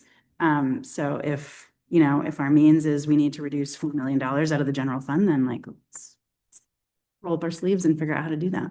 That's my attitude.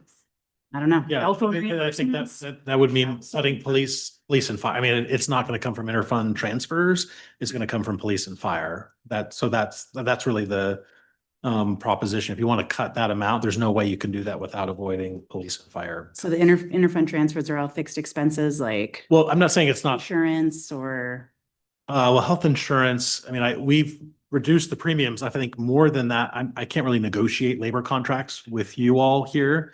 That's a bigger conversation. So we only have a 2% cost of living increase in the budget. The big drivers are PERS and the health insurance, which in some ways are a little bit out of our control. We're trying to drive down those health insurance costs. So we're trying to drive down those personnel costs as much as we can, but Isn't that an add back to the budget? Why do we need to find? It's not, that's an increase in available resources, not a decrease. Or am I missing that? no, a decrease in requirements. So $4 million. So if it's $4 million of Juniper Ridge reserves I assumed that was going into requirements. That was but because of the concern expressed yesterday about how much those reserves were projected to go down. I think that's just to move it over to make sure that we're maintaining healthy reserves. So I don't think it's to meet costs on anything. It's just to help get those reserves. It's a reserve issue, not a cash issue. So, so I was assuming if we reduced some costs somewhere that on things that we're spending money on, then that money, instead of being spent, would go into the reserves, state reserves. Yeah, if you identify some other positions that you could have done beyond for changes in premium and street. Right. Well, like we've only looked at cutting new staff positions. again, you'd be cutting existing police and fire position. That's 80% of the general fund. No other personnel are paid for by. Tangentially, I mean, it's not a one for one. The true whole FTE cost is police and fire. The rest of the general fund doesn't, code enforcement, they pay for a few, and municipal court, but the court roughly is the fine, because the municipal court is also bringing in fines. We don't do it a one for one. Those fines go into the general fund, but roughly those are the general fund positions. I guess I don't know, like, what would we do if we didn't have enough revenue? We just take out loans to pay for the interfund transfer expenses? You would try to raise money through a bond or something else. That would be like, if you don't want the police to be reduced, then the public's gonna have to fund more police. And we've talked about that, or Ari's talked about that, Ariel's talked about that. One of our council goals is to talk about that. Clarification, so the interfund transfers, we have all the expenses and they add up to a number. The transfers are just between this department to that department. Right. They don't impact the bottom line. Is that correct or no? They're cost out. So all of the central services, and when we shared that the first presentation, they're roughly about 18% of the cost. We monitor that and we compare it to our peer cities, but those costs are, and it's not one formula. It's a pretty complex formula. So our IT, just take IT, for example, our IT services are doled out because it's much more efficient to have a centralized IT than every department having IT. And so those are done on a per computer basis, or if they have software, it's pretty complicated. HR is based on if the department has unions, because we negotiate on behalf of the department for those labor. So there's a cost allocation plan, and all those costs are allocated across all the departments. So if you wanted to cut the expense, you would have to, for example, say, cut 3 positions in IT.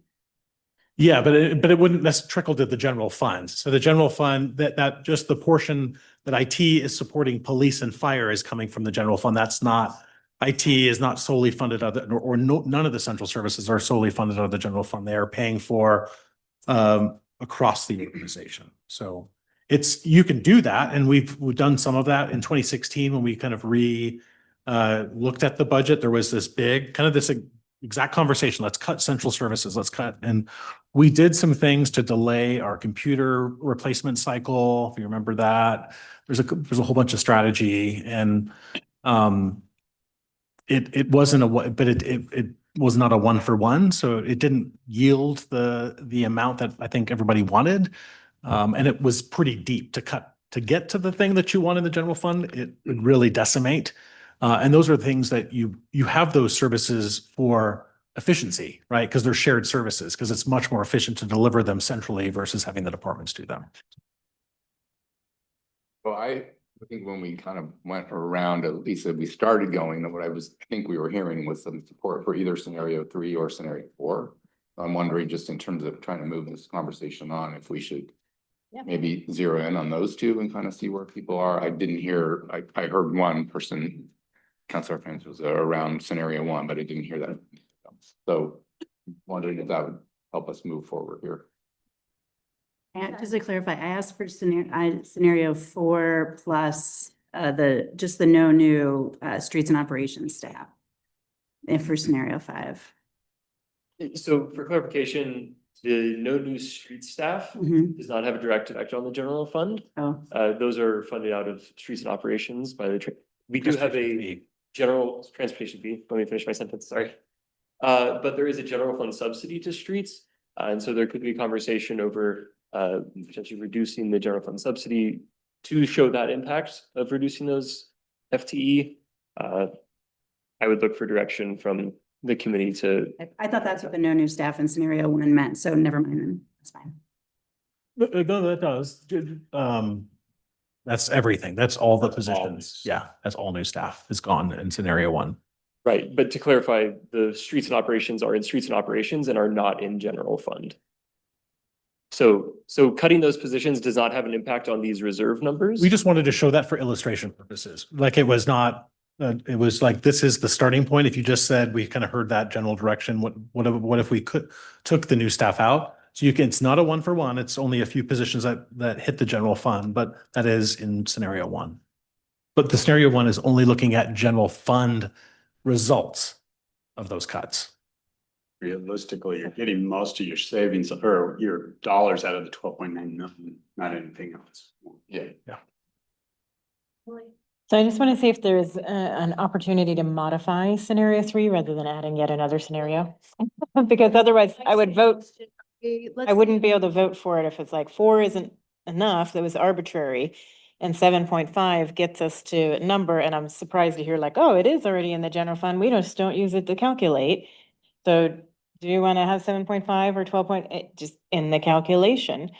So that's why I wouldn't say scenario 3 necessarily if you were going to ask me to vote right now. So maybe we could eliminate a couple things, clear this up a little bit. So anybody wanting scenario 1 or scenario 2? Okay, so maybe we could. Leave those. So let's see, everybody who's for either scenario 3 or. And anybody who's for scenario 5? Anybody want a different scenario? You giving up, Steve? It It really wasn't that much of a difference. Yeah, so maybe no one's. Okay, so just looking at 3 and 4. So let's hone in on 3 and 4, and then also this idea of the 7 takes to the 16% in the 4th year. Yeah, pick a number that makes sense versus the 4 was arbitrary. Yeah.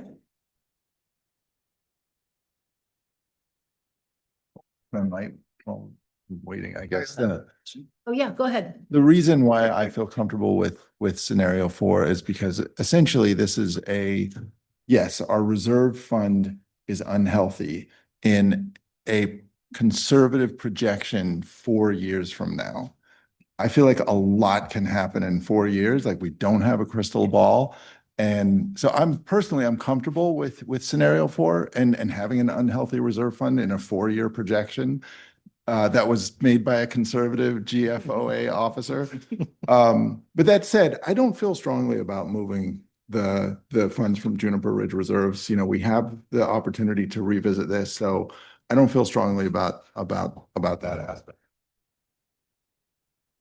Is there a reason why it was not part of the calculation? We just have never, that's sales of assets, we don't just throw into reserves. So, yeah. Future direction.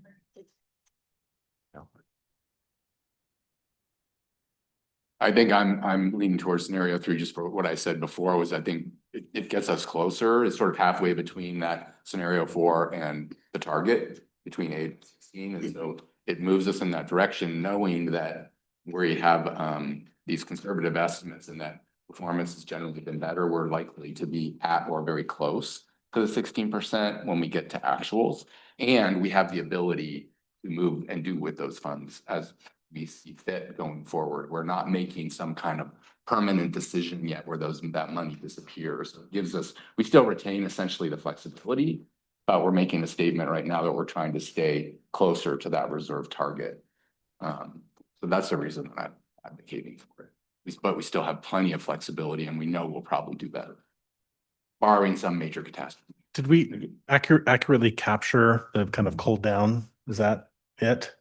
3 and 4? One line would be just 7.5 equals ending at 16%. 16. I think we're sort of discussing between that and 4 million is what it feels like right now. Okay. I guess I don't understand that if we're gonna worry about 2029, I don't understand the point in getting it part way there. Yeah. Like if we're gonna be concerned about what 2029 looks like, to me, we might as well make it look at like 16%. You can just put it all in there. Or. So it doesn't really, we're kind of playing that game at that point. Yeah, so It's already yeah, there. right. Yeah, it's essentially reserve. Yes, maybe that is Yeah. their addition. Yeah. So I guess my question would be, so my question would be, if you're gonna just put it all in there, what is the discipline that Yeah. requires you to come back and not say, oh, we've got reserves, we don't have to worry about it? Right.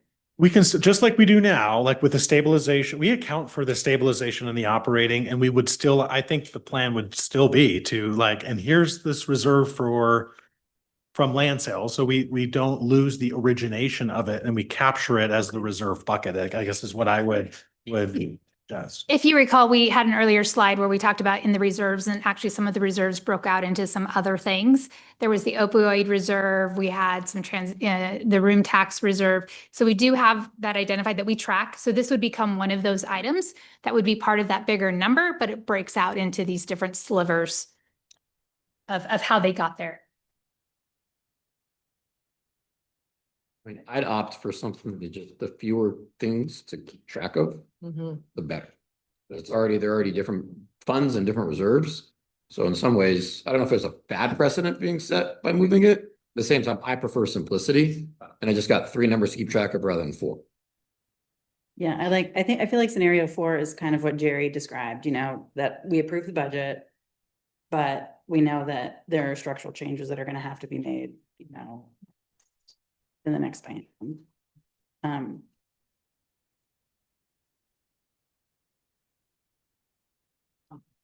Okay, so, Delete all of it. Yeah, bring it on. so you're saying are you saying put all of it in or leave all of it out? Leave all of it out. Leave all of it out. Yeah, so scenario 4, right? Okay. Leaves all of it out. Does that give us better talking points with the state, for example, to say, here's part of what we're up against versus the general public wondering? Yeah, I mean, I think that is true because it's a unique thing to bed, right? This asset that we have with Juniper Ridge, I would say it is a little bit distinct. I don't want to like mix that up and saying, or sort of paint the picture of, oh, these assets are just, because it distorts, I think, that picture a little bit. So you can argue both sides. I think we just want to be, whatever you decide to pull it in or pull it out, I do think we want to track it independently. Big props to real-time slide editing by Dan. All 4 different iterations are up there. Yeah. Love it.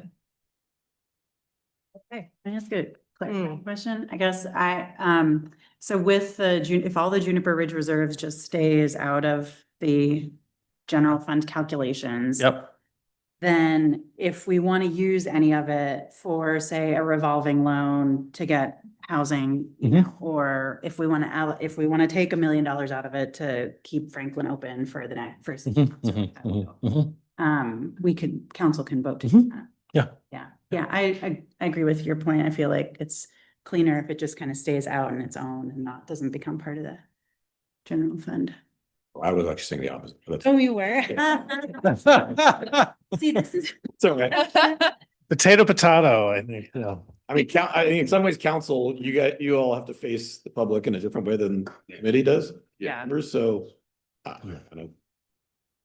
Yeah, I think to Jerry's point, it's really a communications thing. It's really just if someone goes, oh my God, why are we going to be at 8%? And then I would say, well, we have this other money, it's sort of there that we could use if we needed to, right? Or we can just calculate it and then say, no, we're going to be staying above our policy. So that's really the choice here. I think, honestly, I'm fine either way. Like, if someone's looking at the out year of our budget and I don't know, like that's someone's pretty deep in Salem, no one's looking at that. Okay, like no one's looking at that.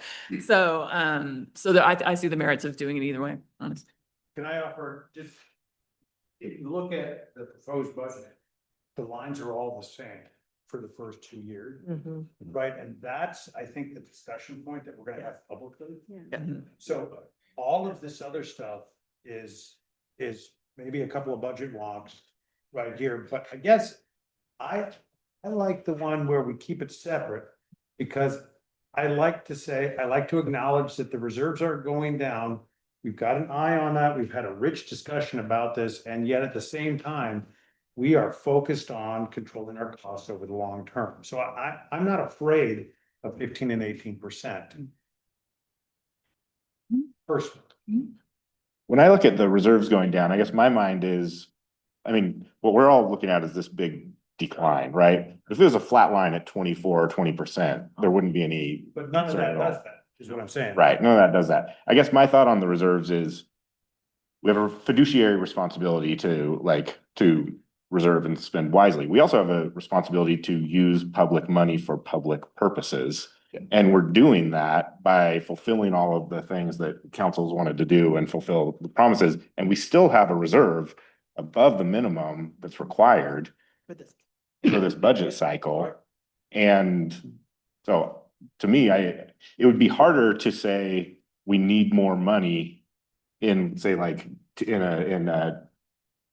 go out to the public and ask for more money to fund police if we're sitting on a 30% reserve that we just didn't want to spend because in 4 years it might get low. Yeah, I had the same thought, Trevor, and I think I'm a little uncomfortable using what is essentially a one-time special fund in the Juniper Ridge Reserve to address what is really a chronic operating shortfall.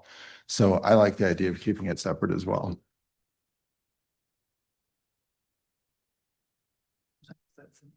I'm just, Scenario 4, I think it's helpful. I mean, we can talk about this other reserve if, you know, we know we have that there. Yeah. And, if we need to move it, depending on the outcome of, you know, in a year or 2 years from now, we can always make a decision to move some of those funds if we need to.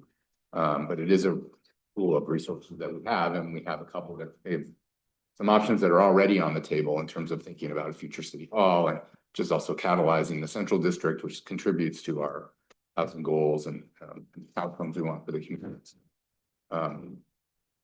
That's fine. I think we can talk. I can be comfortable with talking about it.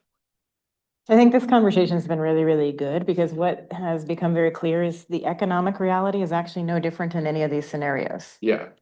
Right. Mhm. It's only the calculation. Yeah, it's moving the dollars around. And then you can say, what's the most advantageous calculation, actually? Is it talking with the public or is it talking with Salem? And so that I might defer to council because you all are having to do that. But what is clear is our economic reality is no different in any of these. Correct. So I'm hearing some consensus around scenario 4. Can we just do a raise of hands again? How many would be for scenario 4? There are 4. 4, Yeah, sure. Oh, well. There we go. Oh, that. Look at that. Amazing. So Okay. if we could take a break, we can then put that into a form of a motion. And just to clarify, I know. as we talk through that scenario. Did you have scenario 7 for it? No. Just logistically, what that will look like, just to make sure we're all on the same page, is we will decrease personnel. We're gonna leave this as a blanket motion. Because we don't have time to do all these calculations on premium right now. With 100% certainty, so we are gonna make the blanket motion decreasing personnel based on the premium increases of 12% and 15%. And then we will increase contingencies in alignment with those. So basically, we're decreasing the personnel costs, increasing contingencies. So that's where we're gonna see those savings identified. That makes sense. And those will flow to the other two funds, Dan, that were on the previous slide, right? But yeah, right, yeah, the street and the planning. And we'll also capture a motion for the decrease on the subsidies. That will show up as a decrease in resources, that transfer resource, and like a decrease in a transfer out and a decrease in a transfer in those funds. So we'll work on that during recess time. How long would you like? If we could have 10 minutes. 10 minutes. Okay. Be back in.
Look at us. Okay. I'm gonna give them just another minute.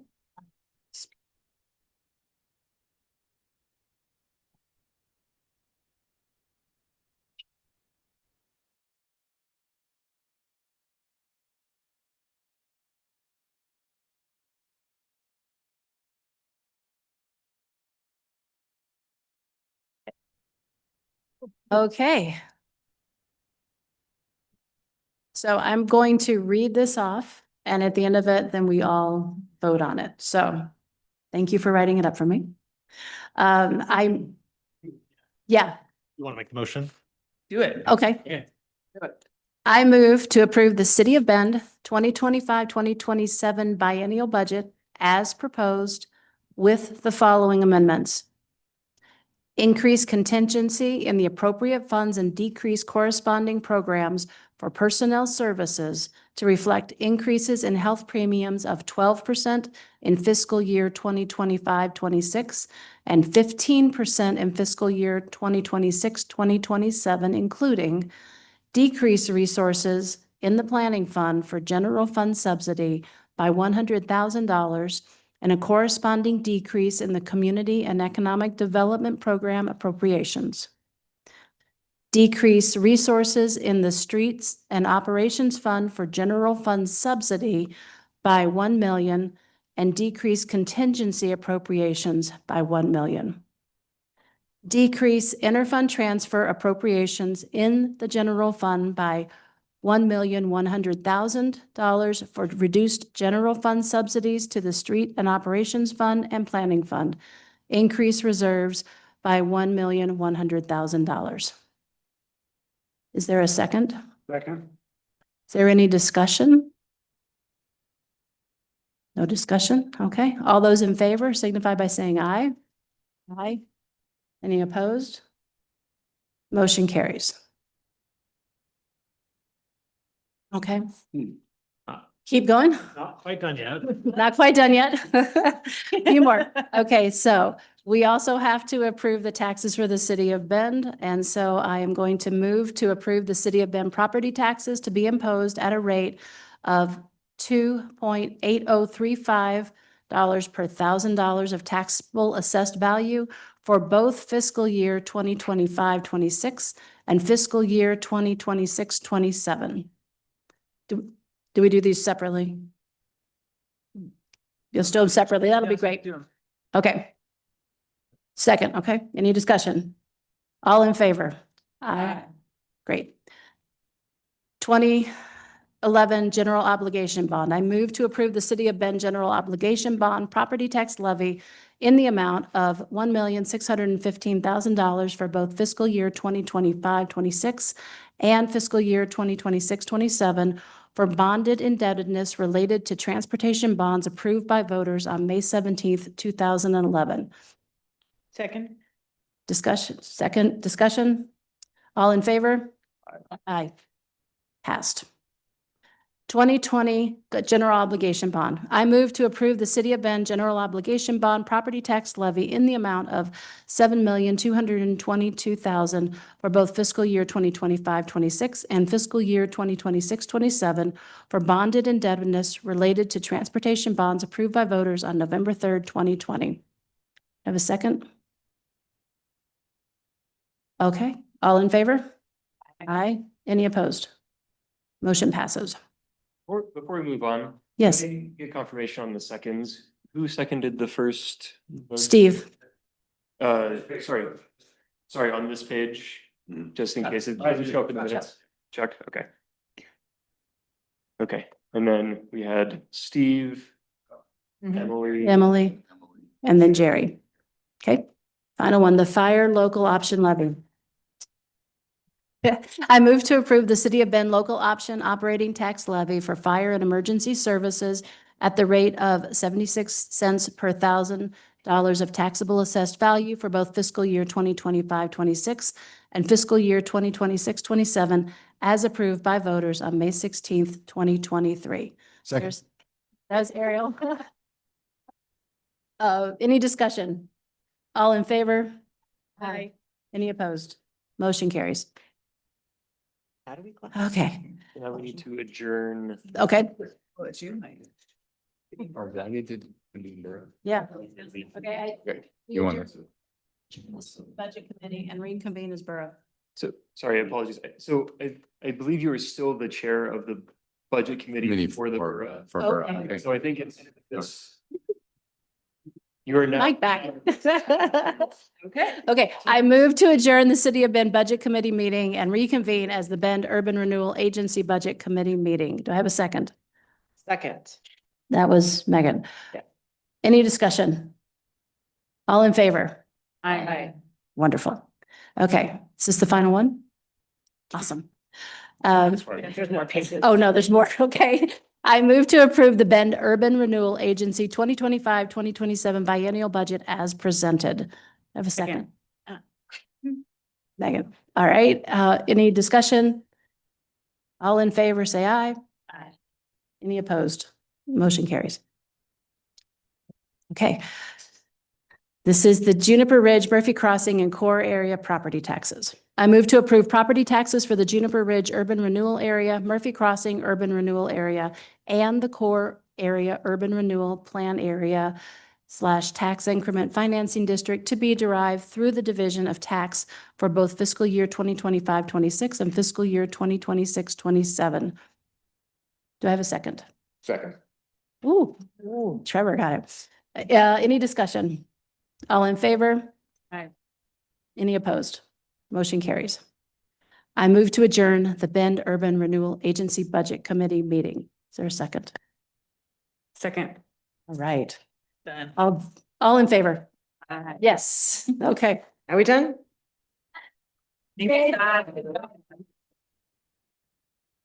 Stop.